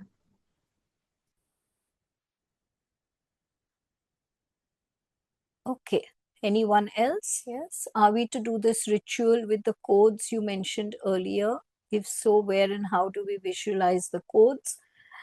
Tushita, the codes, as I mentioned to you, every exercise, whatever exercise you do for a minimum of 3 cycles of 9 days. And in every cycle, he's divided it into 3. First 3 days is layer 1 and 2. Second 3 days is 3, 4, and 5 layers. And the last one is 6 and 7. When you have completed all the cycles, you may wish to do more than 3 cycles. I'm sure all of us will be doing more than 3 cycles. At the end of it all, you do one cycle, right, of 9 days, which is only the Ho'oponopono statements. I'm sorry, please forgive me, thank you, I love you. In that last cycle, you visualize the codes of layers 8 and 9. But do remember, Tushita, as JadeFire has said, he strongly recommends using the codes. At present, though, he has not made it mandatory. So this was one cycle, Ellaeenah?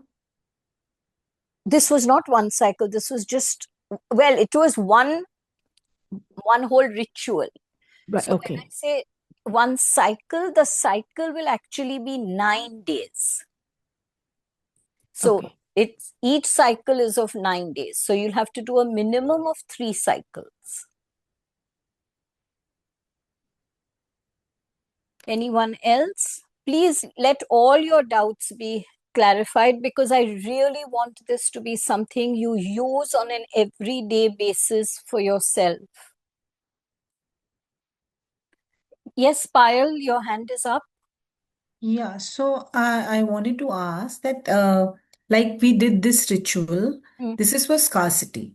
So we'll be No. This one, he brought in all. He said joylessness, he brought in scarcity, he brought in separation, he brought in forgetfulness, he brought in all. This was like a general thing. So okay.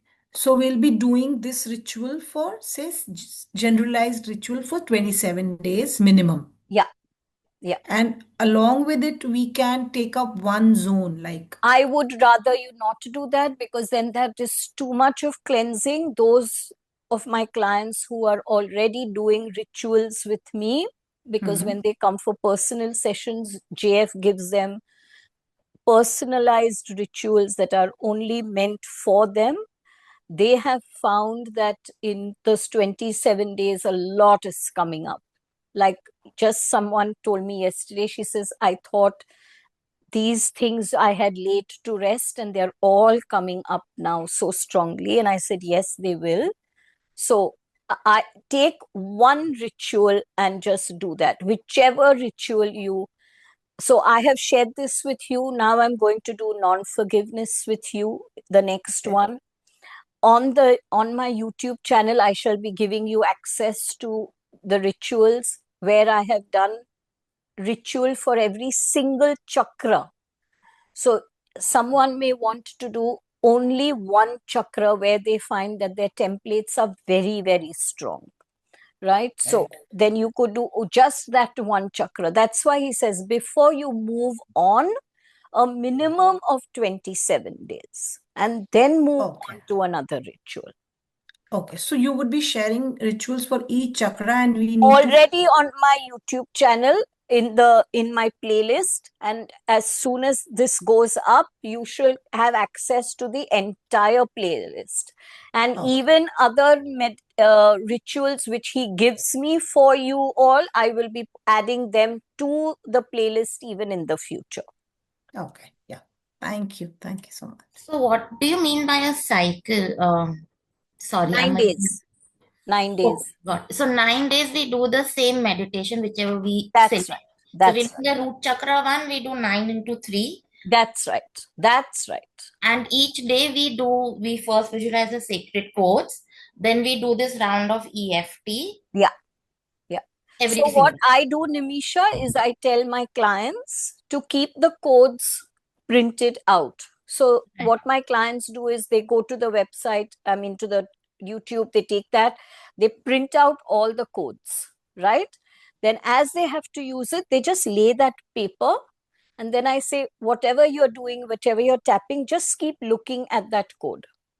So on the first 3 days, you're going to look only at L1 and L2. Okay. Thank you. No, Disha, 27 days is not for one chakra, 27 days is for one ritual. Yeah? Malcolm here. Yeah. In your last conversation, you had said that we need to do 2 chakras at the simultaneously. Yes, but now with the codes and everything are so detailed, I would rather you do just one, unless, of course, you feel you'll be able to manage 2, please, but definitely don't do more than 2. I would keep it at 1, even for myself, but definitely not more than 2. Okay, fine. Thank you. So should we do one chakra but multiple rituals for the same chakra? No, one chakra has the full, he's given the ritual for that, for all the foundational templates, Nimisha, of that chakra.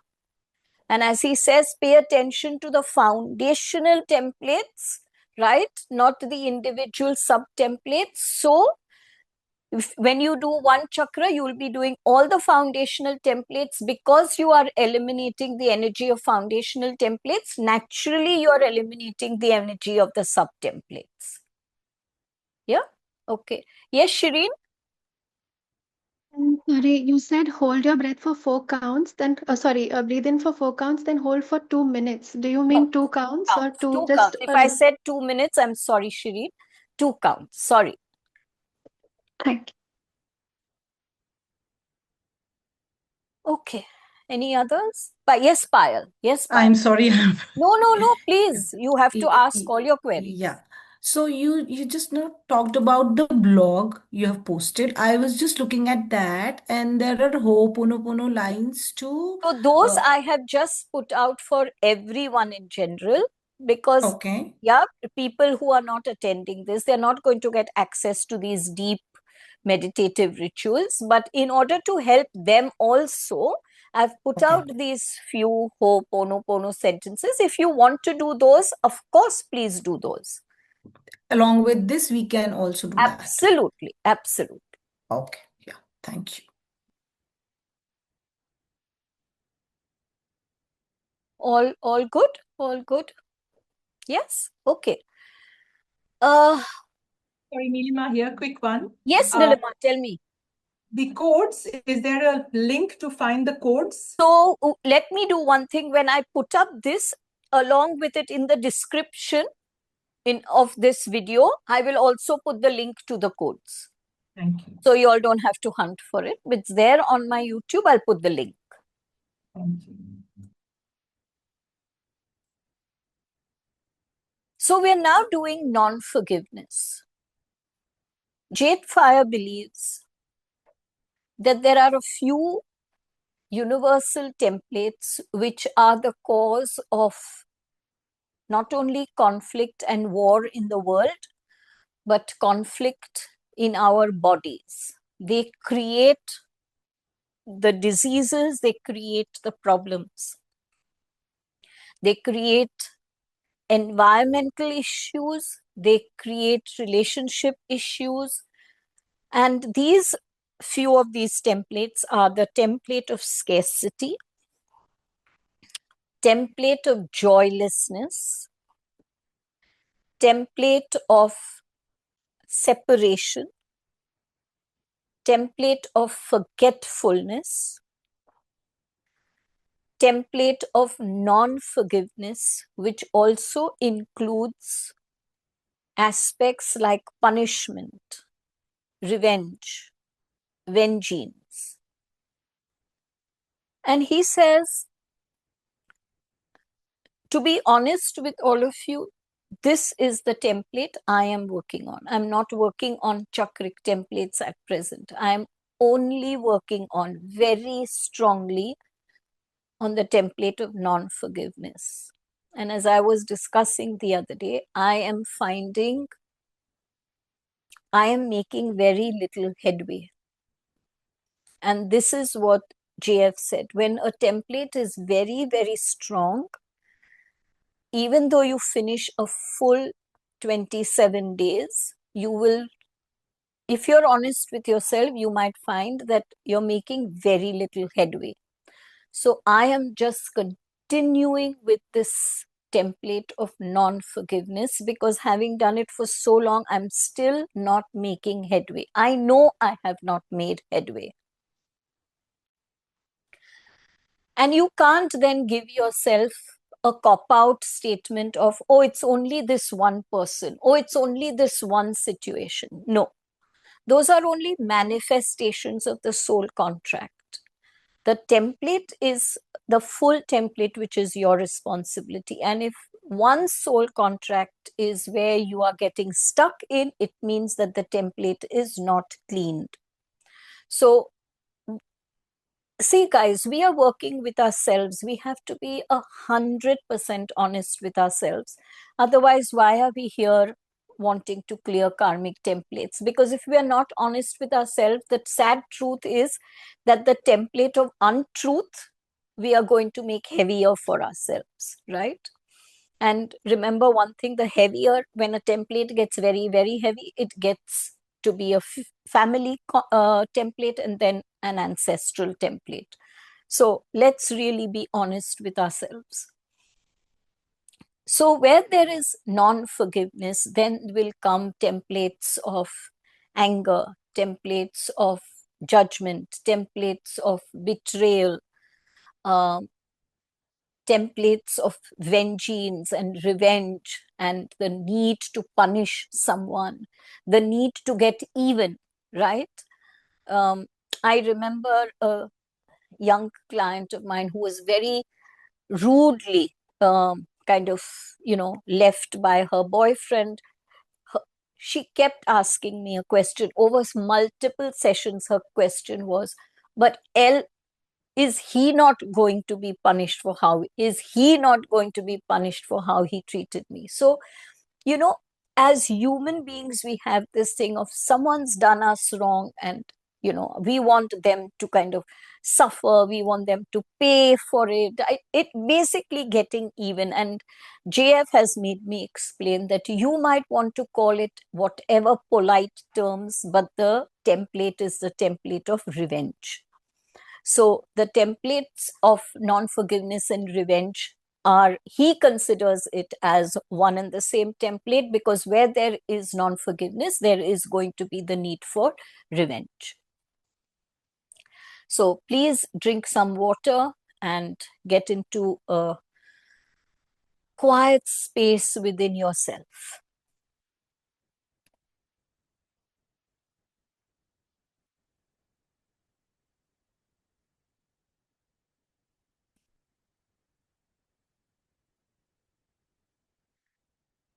This template can be cleared in two ways. One is you do it as a general clearance.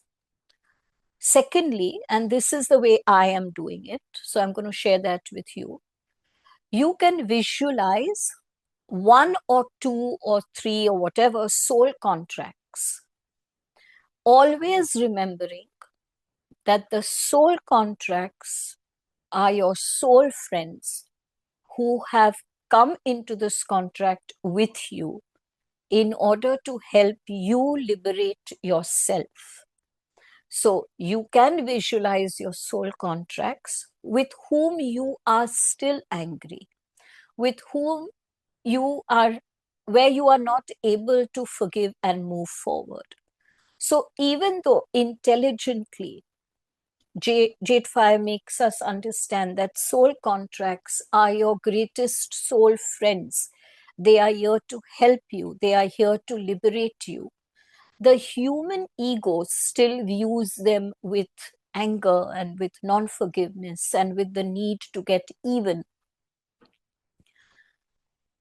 So if you are caught in that place, which I am caught in, what I do is for me, it is only one soul contract. I place that one soul contract in front of me, knowing that I am not eliminating the karmic template, because there's no karma between that person and me. I am eliminating the karmic templates from me. I'm just using that as my external yardstick. So if you wish, and if that makes it easier for you, you can also do that, where you visualize that person or that event or that life situation.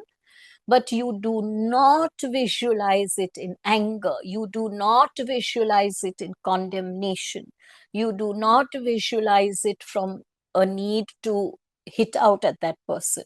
If you are visualizing the person, if you are visualizing the life situation, then you visualize them with as much understanding as you can muster up, as much awareness of the light and the universal laws. So close your eyes.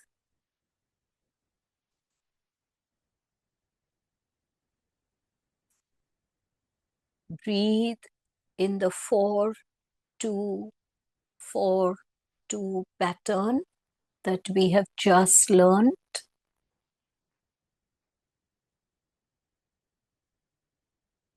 If you are visualizing a person or persons or life situations, then at this point, bow in gratitude to them, in recognition of their light, in recognition of their service.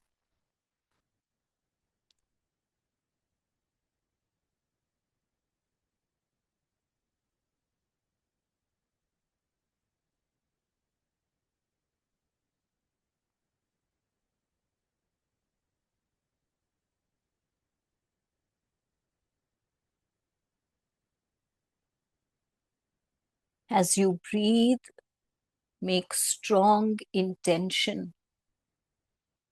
I am safe. I am willing to release what no longer serves my peace.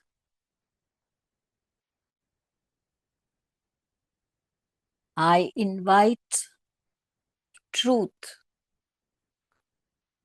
love, release, and healing.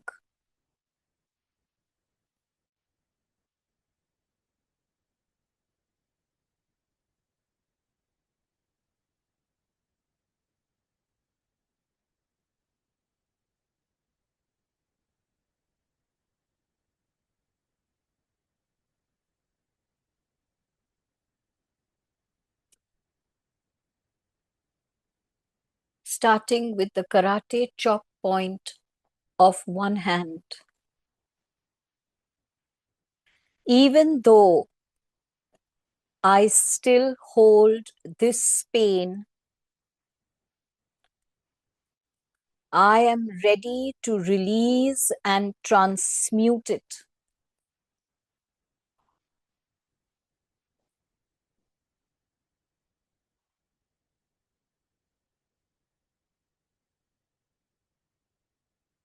Even though a part of me cannot forgive, I am willing to recognize the light of both of our souls.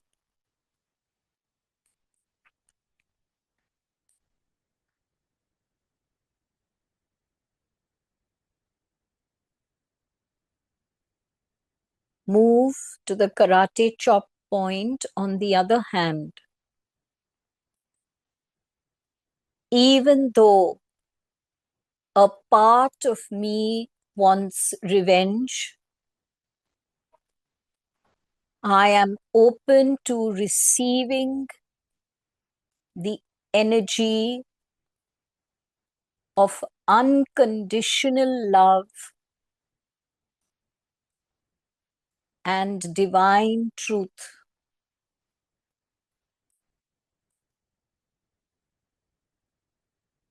I deeply and completely love and accept myself.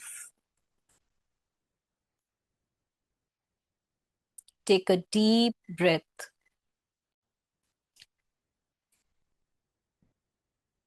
And move to the eyebrow points.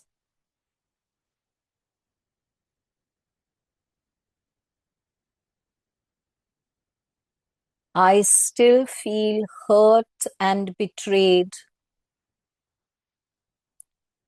This pain feels very real.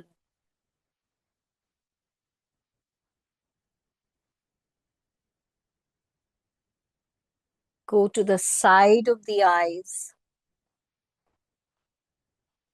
Even though I find it difficult to let go, I am ready to release and transmute it.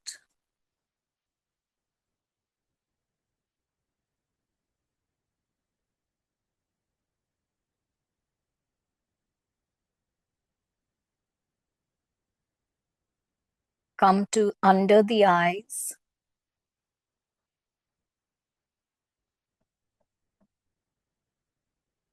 They hurt me, and my heart still is burdened with anger. I acknowledge this.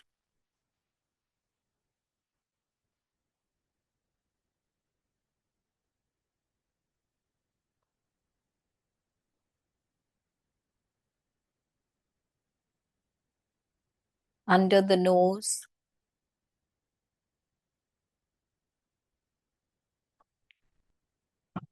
I want them to understand my pain,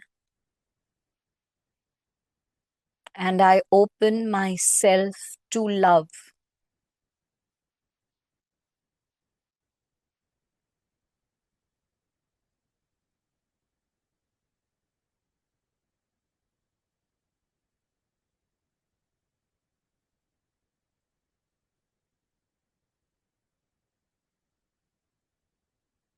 Come to the chin point. I acknowledge the part of me that wants them to pay,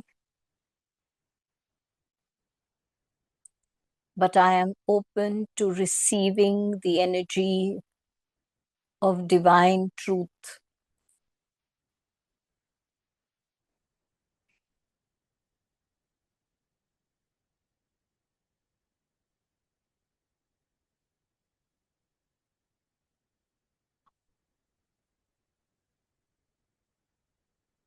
Go to the collarbone point.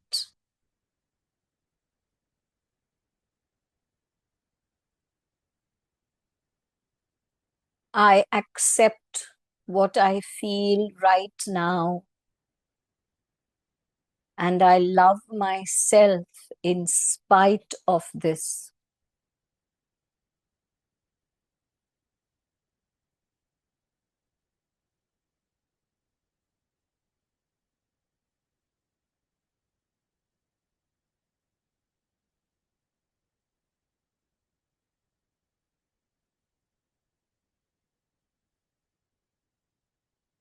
Move to the points under the arm. It is hard to forgive, and I embrace myself through this process.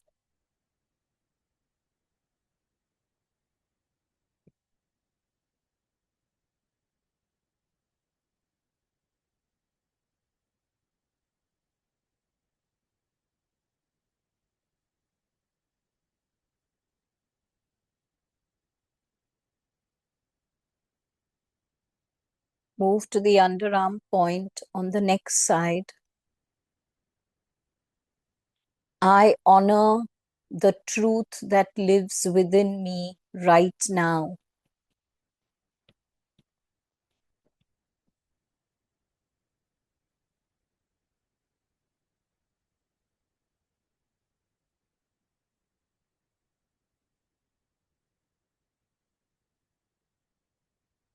Move to the top of the head.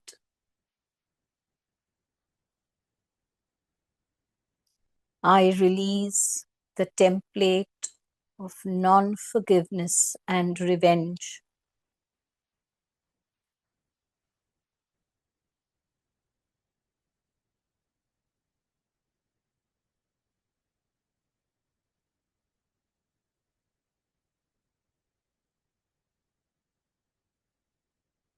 Put your hands down and breathe gently, deeply and slowly.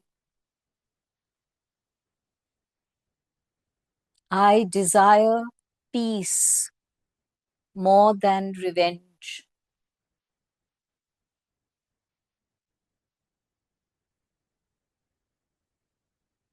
I'm sorry. Please forgive me.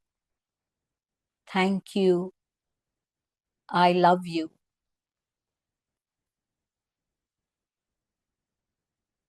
I forgive myself for holding on to this pain. I am sorry. Please forgive me. Thank you. I love you.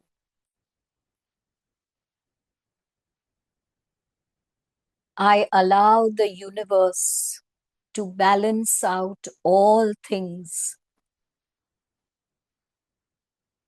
I'm sorry. Please forgive me. Thank you. I love you.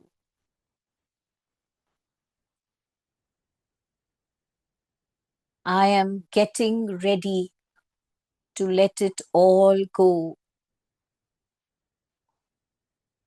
I'm sorry. Please forgive me. Thank you. I love you. I'm sorry. Please forgive me. Thank you. I love you. I'm sorry. Please forgive me. Thank you. I love you. I'm sorry. Please forgive me. Thank you. I love you. I'm sorry. Please forgive me. Thank you. I love you. I'm sorry. Please forgive me. Thank you. I love you. I'm sorry. Please forgive me. Thank you. I love you. I'm sorry. Please forgive me. Thank you. I love you. I'm sorry. Please forgive me. Thank you. I love you. I am sorry. Please forgive me. Thank you. I love you.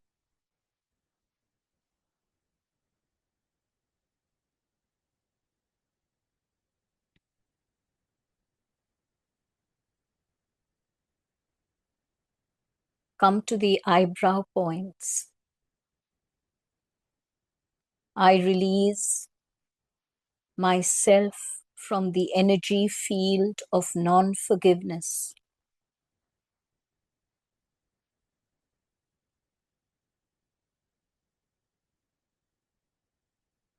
Side of the eyes.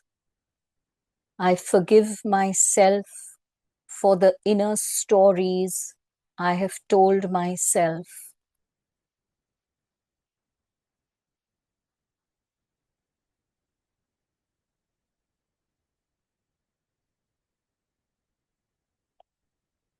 Under the eyes.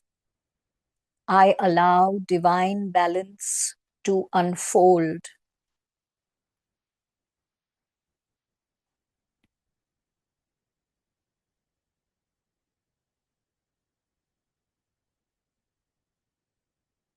Under the nose, I set myself and all others free from the cycle of revenge.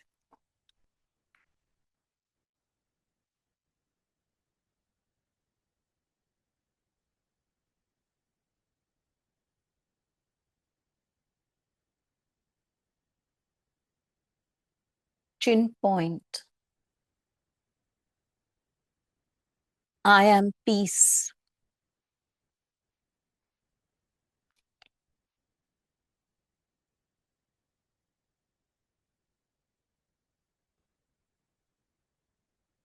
Move to the heart chakra.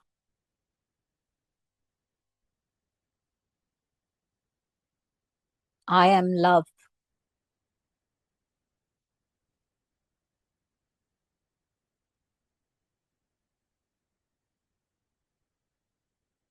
Move to the crown. I am free.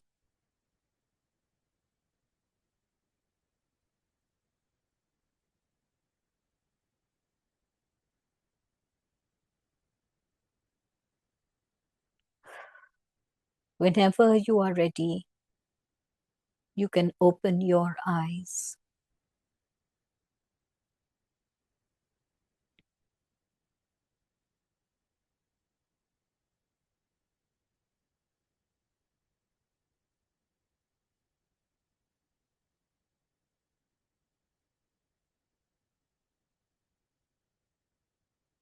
And while you drink some water and settle yourself,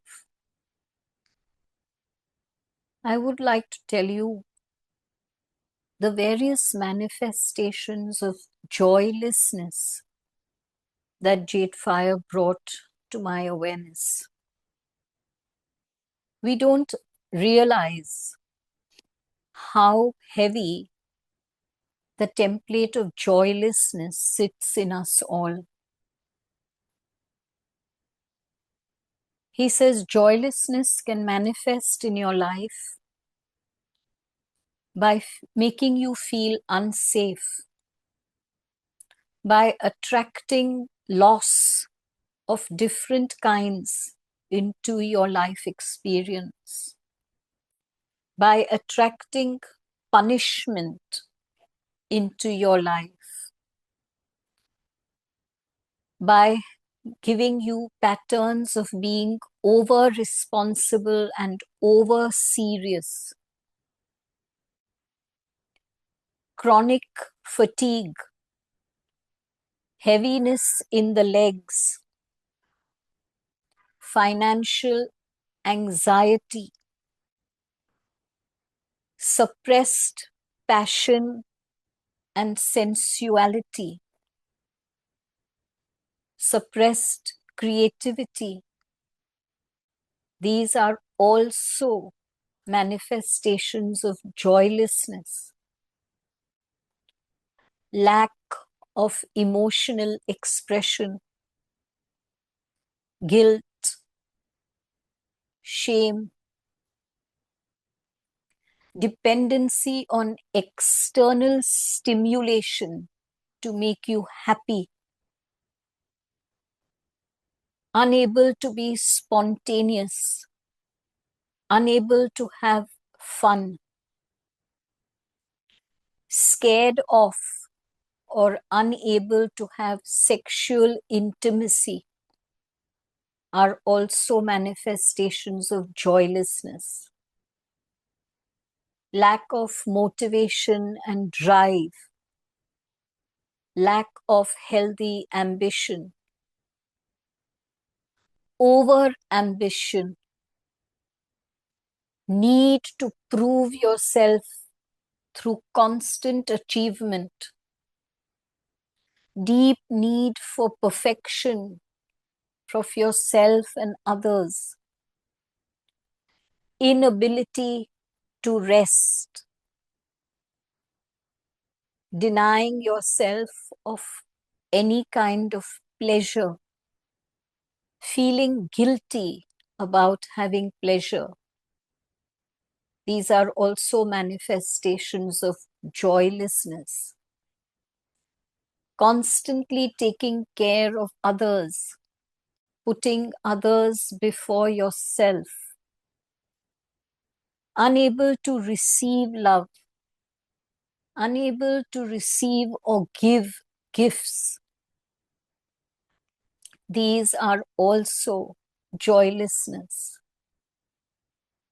Loneliness, spiritual disconnection are huge manifestations of joylessness.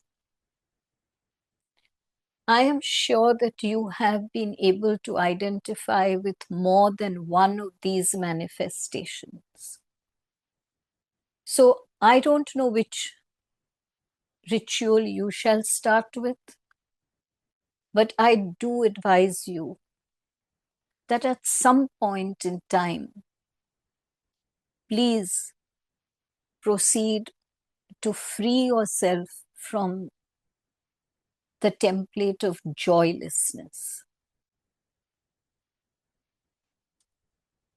I shall be putting up this exercise of joylessness in the very near future. It shall remain in the playlist.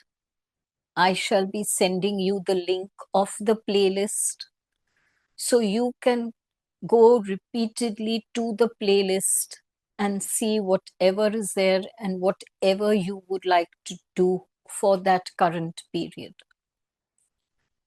Before we say goodbye for today, is there anything else you would like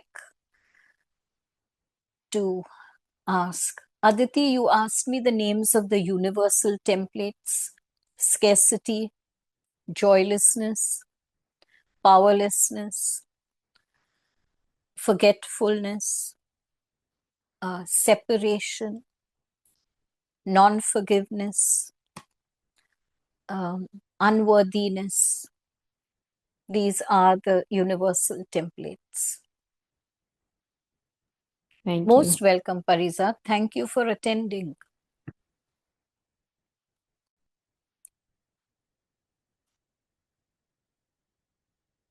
Anyone has any questions?